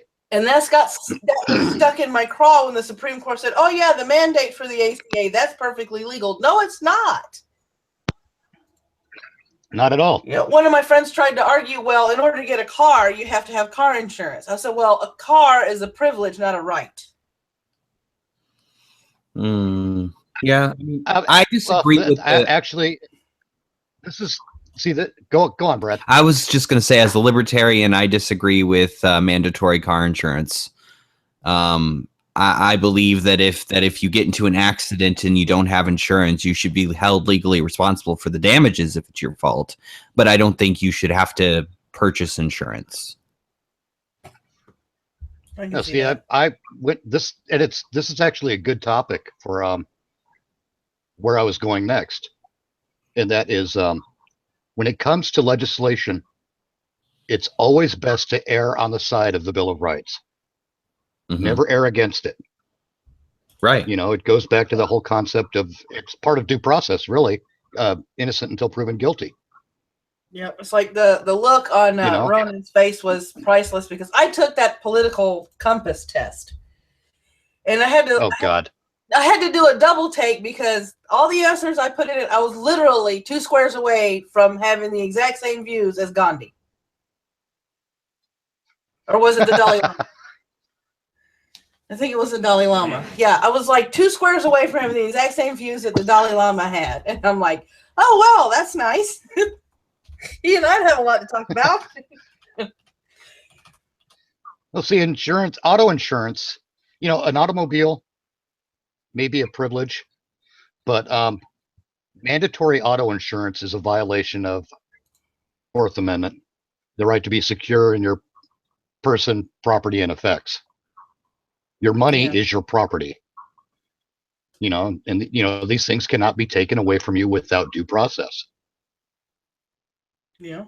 And right. Ultimately, if you are found, if you have an auto accident and you are found to be financially liable for the damages,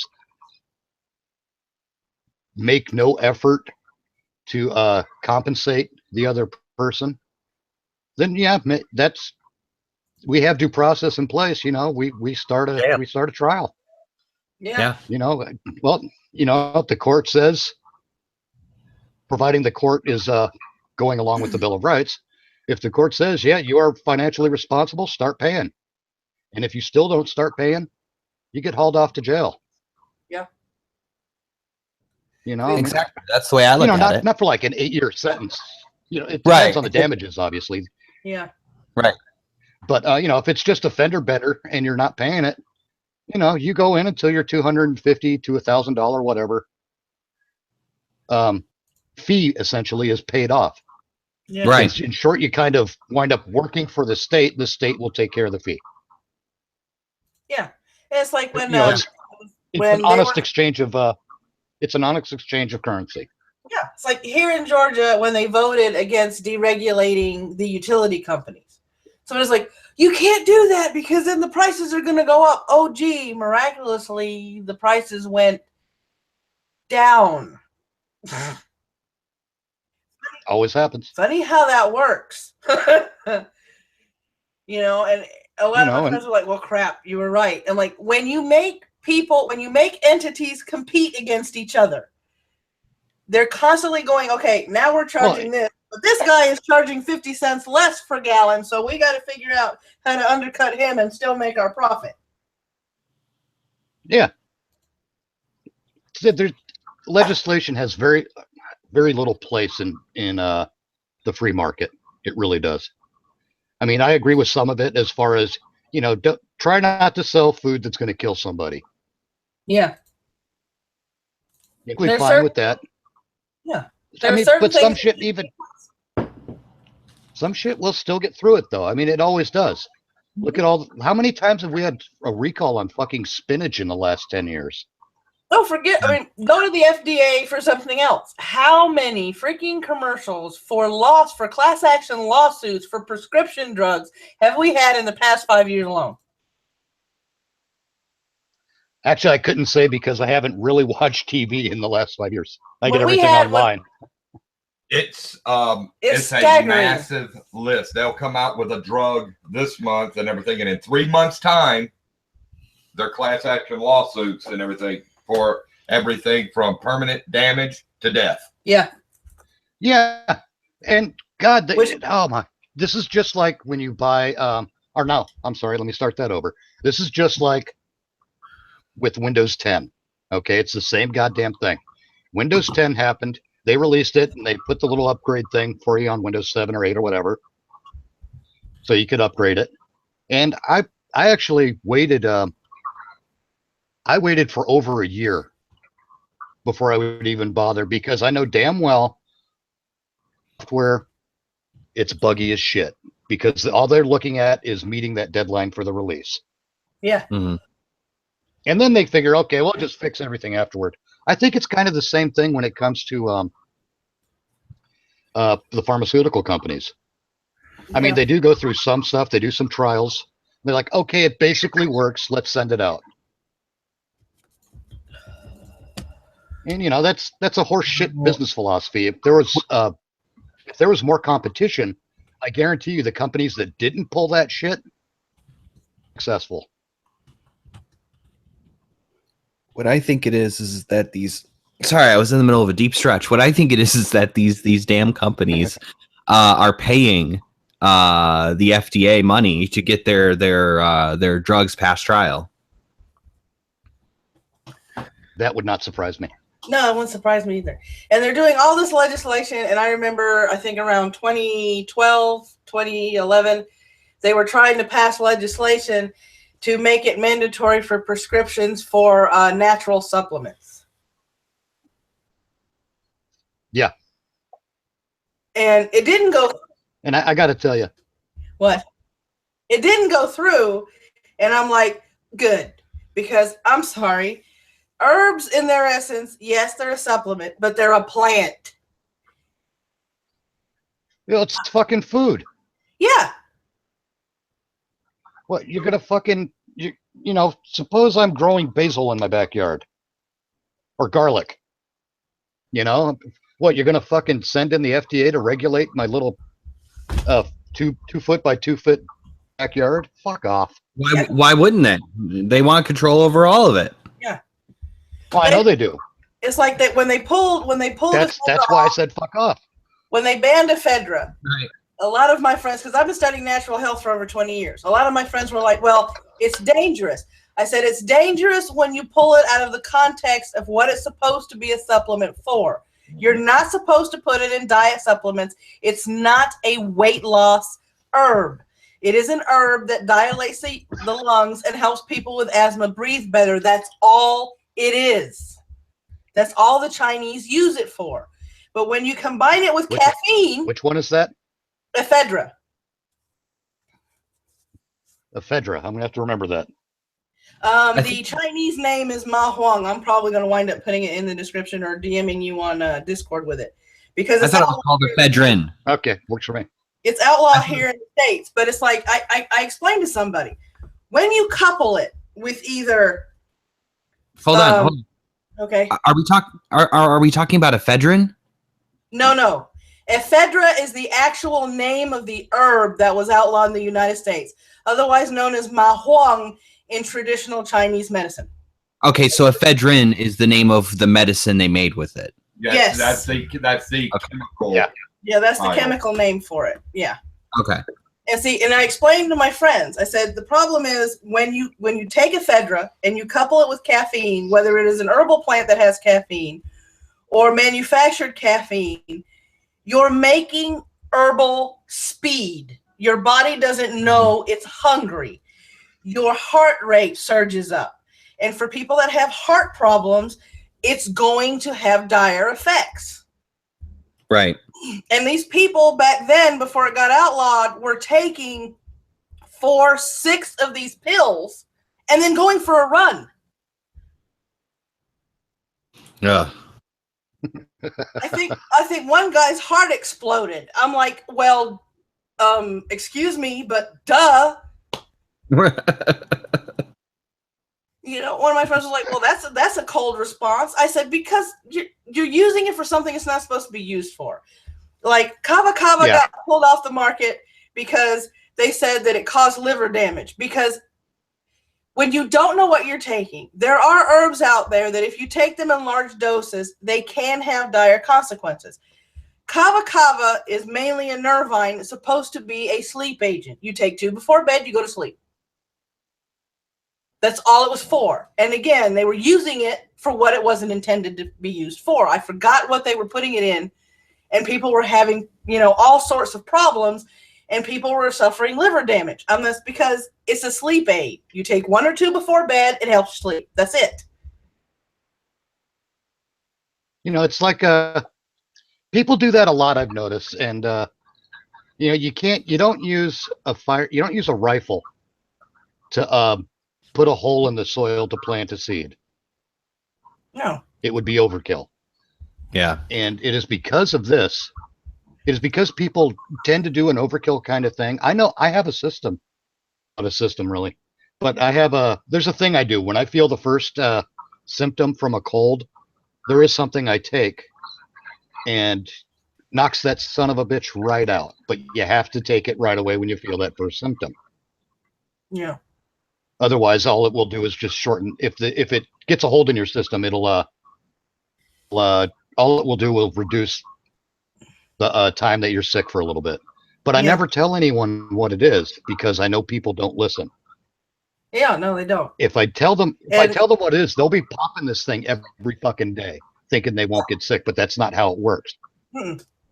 You take this stuff every day, you're actually taking the risk of giving yourself cancer. Yeah. Just like when they had I think it was the red rice extract. And yes, it was proven in double-blind studies to lower cholesterol. But it is a natural statin, which means you need liver testing to make sure your liver isn't taxed while you're taking the supplement. Yeah, and I remember this clearly because O'Reilly blasted it on his show, and he said he was taking it to reduce his cholesterol levels, went to the doctor, and the doctor said, You have abnormal liver function. What are you taking?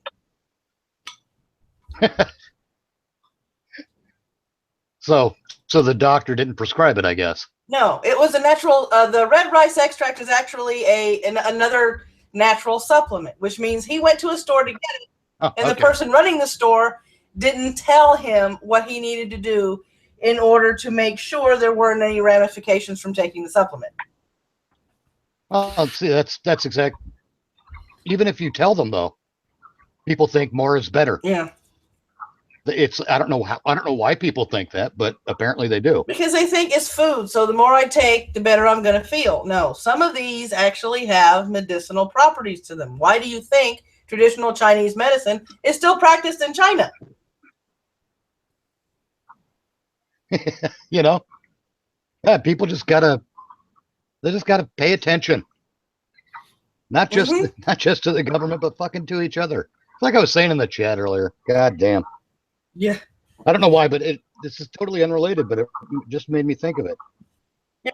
How we've become we become a pussified nation. Yeah. We have. We really have. But we've got, I mean, when we're now a nation of men who manscape, get pedicures and manicures, and wear fucking man buns. Off. You know, we've given the metrosexuals too strong a foothold in our society. We got to secure that shit. Guys got to start being guys again. Mm-hmm. Because there's shit that needs to get done. Yeah. Just like my you know, and I don't. My second I actually husband apply would that. argue with me and tell people that I didn't like marijuana, and I'm like, excuse me, for the 5th time, and everybody's going to hear this from my mouth on stream. I said, for the 5th time, as somebody who studied natural health, I have no problems with the medicinal properties of marijuana as it stands. My issue is the legality of the plant. If it was legal, you could smoke it up all you want. I wouldn't care. But it's illegal in Georgia, and if you light it up in my house, I'm leaving. Yeah. That's kind of where I stand on it, too. I think it should be legal. Honestly, I think everything should be legalized. All the drugs, all the prostitution, legalized. Amen. Because it's oh God, I talk about this a lot. Crimes. They are victimless crimes. Yeah. Well, they're not really. There's like tertiary damage. You know, I might shoot up every fucking day, but for my behavior and my actions, and that's going to affect someone in my life. Mm-hmm. You know, so you know there are I don't want to say side effects because that sounds like I'm fucking commercial for Rogaine. But there is some cause and effect going on when it comes to that. Yeah. But at the same time, we have this concept, and this applies quite a bit when it comes to business, and especially in real estate, called informed consent. You know, if you know what a thing does, and you make a decision to use it, that's on you. Right. And if you do something under the influence, if you fuck up someone else, go on. I'm just saying, if you do something under the influence of that violates another person's right, you should be responsible for that. Yep. Absolutely. I mean, if you go on a kill crazy rampage after having, you know, half a cup of coffee, you're still responsible for it. Yeah. Regardless of what happened in San Francisco with the fucking Twinkies and Mayor Moscone. No. Right. I've been accused of being one of those whenever I say anything about natural health. And I'm like, no, I'm not. And I know what you're referring to. And I tell them, if you're already on prescription medication, I am not going to tell you need to stop taking your prescription medication. I'm going to tell you, here's information, take it to your doctor, and you guys work it out. Yes. I'm not going to tell you to stop taking what you're taking, because obviously it's beneficial to you while you're taking it, and stopping it is going to be a total shock to your system. So here's the information for the natural supplements. Take them to your doctor the next time you visit them. Talk about them and figure out which ones you can incorporate into your treatment. with the human body, there is a this might piss off some religious people, but there is a bit of microevolution that happens all the time. If you take the same for a long enough time, your body adapts to it, and it doesn't work. It's just like drugs. You know, you need more and more and more to have that minimal effect. Mm-hmm. You know, that's why you switch it. You either take it in smaller doses so your body does not adapt, and you take them less frequently for the same reason, or you switch it up with another thing that has the same effect, but in a different way. Yeah. But you don't. You know, when it comes to having a, what's that? But you don't take them at the same time.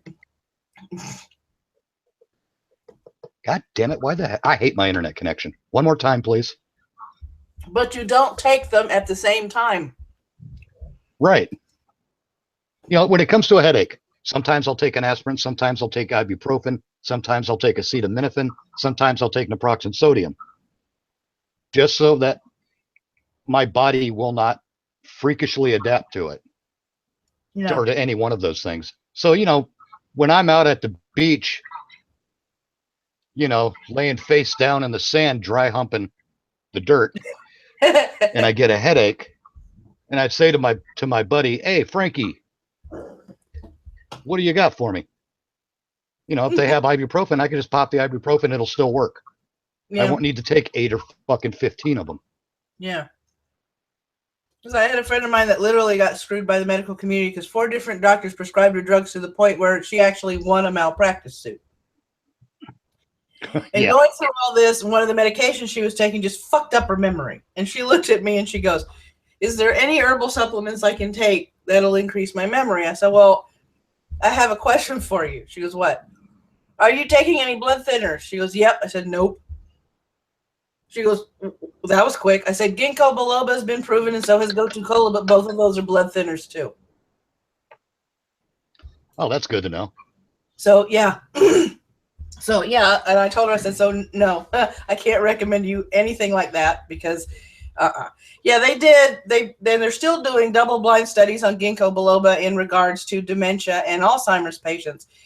And they've actually been able to prove that ginkgo biloba has been able to reverse the early stages of Alzheimer's and actually alleviate a lot of the Alzheimer's symptoms in more pronounced cases."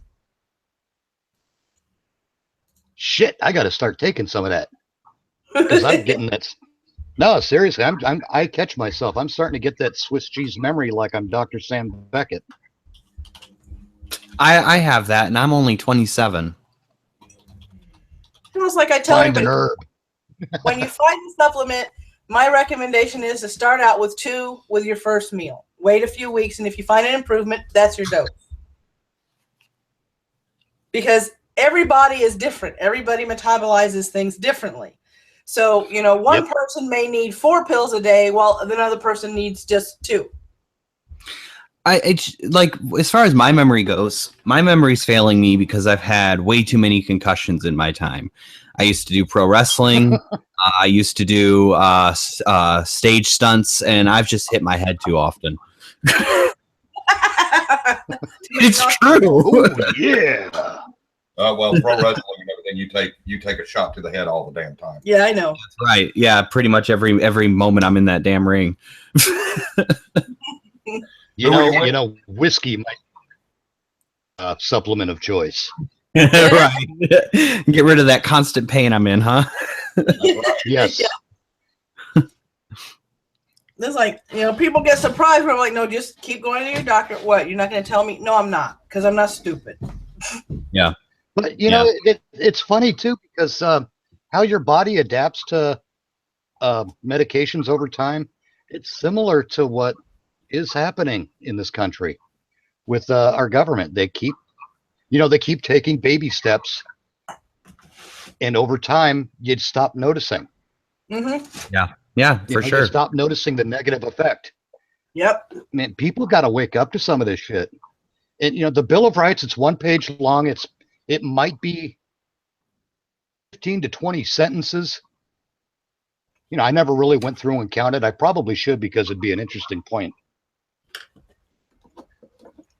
You know, it's a short document. Just if you don't read the Constitution, at least read the Bill of Rights, because the Bill of Rights will indicate to you how you're getting fucked over on a daily basis. Yeah, but the problem is, I mean, everybody should. I agree. The problem is with this age of information and smartphones and tweets and texts, if it's not 200 characters or less, most people aren't going to sit and read it. Yeah, most people can fuck off. Yeah. Well, it's you know, I'll even take it up a notch. I'll make it even harder for you. When you read the Bill of Rights, do so with the dictionary handy, even if you think you know what all the words mean, because some words do have multiple definitions, and some definitions will apply in the context of the Bill of Rights, and some won't. And it's really interesting. I did this with the Second Amendment. That's where I did it first, and then I went through even further. And it's weird how it, you know, because I know this stuff, but it's weird how it opened my eyes to it even further. You know, I was pretty secure in what I thought I knew, and then I did it with the dictionary, and it's like, holy shit! Yeah. You know, that restriction on government reaches farther than I imagined. It's especially good when you look up the word infringe. Oh yeah. From the Second Amendment, then it's especially good. Oh yeah. You know, it's like, and a lot of people, and I hate it because it annoys me as much as it annoys probably all of you and Marty when somebody goes, "Well, I have a citation, WikiLink." Fuck off with that. Fuck off with that. I literally have a liberal friend look at me. She goes, "Well, it's a resource." I said, "It's a resource that can be changed, edited, slanted, and rewritten. It's not a valid source for information." Wait, are you talking about WikiLeaks or Wikipedia? WikiLink, you know, the Wikipedia. Okay, because at least in Wikipedia there are links to other sources if you want to start. I think Wikipedia can be, not necessarily is, but can be a good starting point to find your sources. Yeah. Got to do the homework. You got to dig deeper. Mm-hmm. Never take anything at face. Don't take what I'm saying at face value. Fuck. Hell, If you will, you know, if I say read the Bill of Rights with the dictionary handy, do it with the dictionary and at the source. Make sure I'm not full of shit. I was like, I have an herbal channel that I got to start, you know, when I have more time and things get evened out, start making more material on it, because I think I only have like 3 videos on there. And in one of the videos, I literally say, I am giving you information that I have researched myself through books and online. Don't take my word for it. You know, it's like, I'm not saying I'm lying to you. I'm saying I've done this research, and if you want to make sure I'm not full of bullshit, search. Because when it comes to certain things, you have to be dead serious that you are sure, and your sources have to be straight before you start citing stuff. Yes, and it goes a bit beyond that too, because when you do the research yourself, I mean, suppose I get widely known as the fucking Second Amendment scholar of the fucking century, okay? Mm-hmm. I still say, well, not because I can't be trusted, but because it sets in your head differently when you do it yourself. You know, that information cements in a completely different way when it's of your own accord, which is interesting in and of itself and by itself. So, you know, I could tell you what the Second Amendment says right now. A well-regulated militia being necessary to the security of a free state, the right of the people to keep and bear arms shall not be infringed. Whoop-de-doo. You just heard a guy on the internet say it. Go read it for yourself, because that will help to cement it in your memory, and that will give you a much clearer understanding of what it means.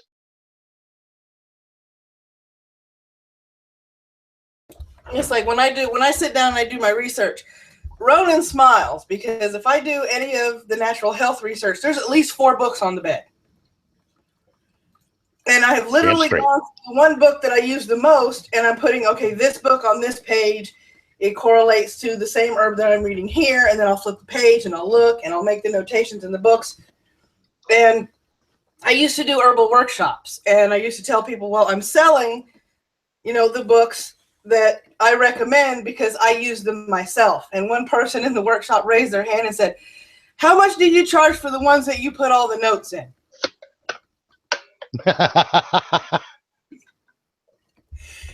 Is that one for sale? No. Aw, rats.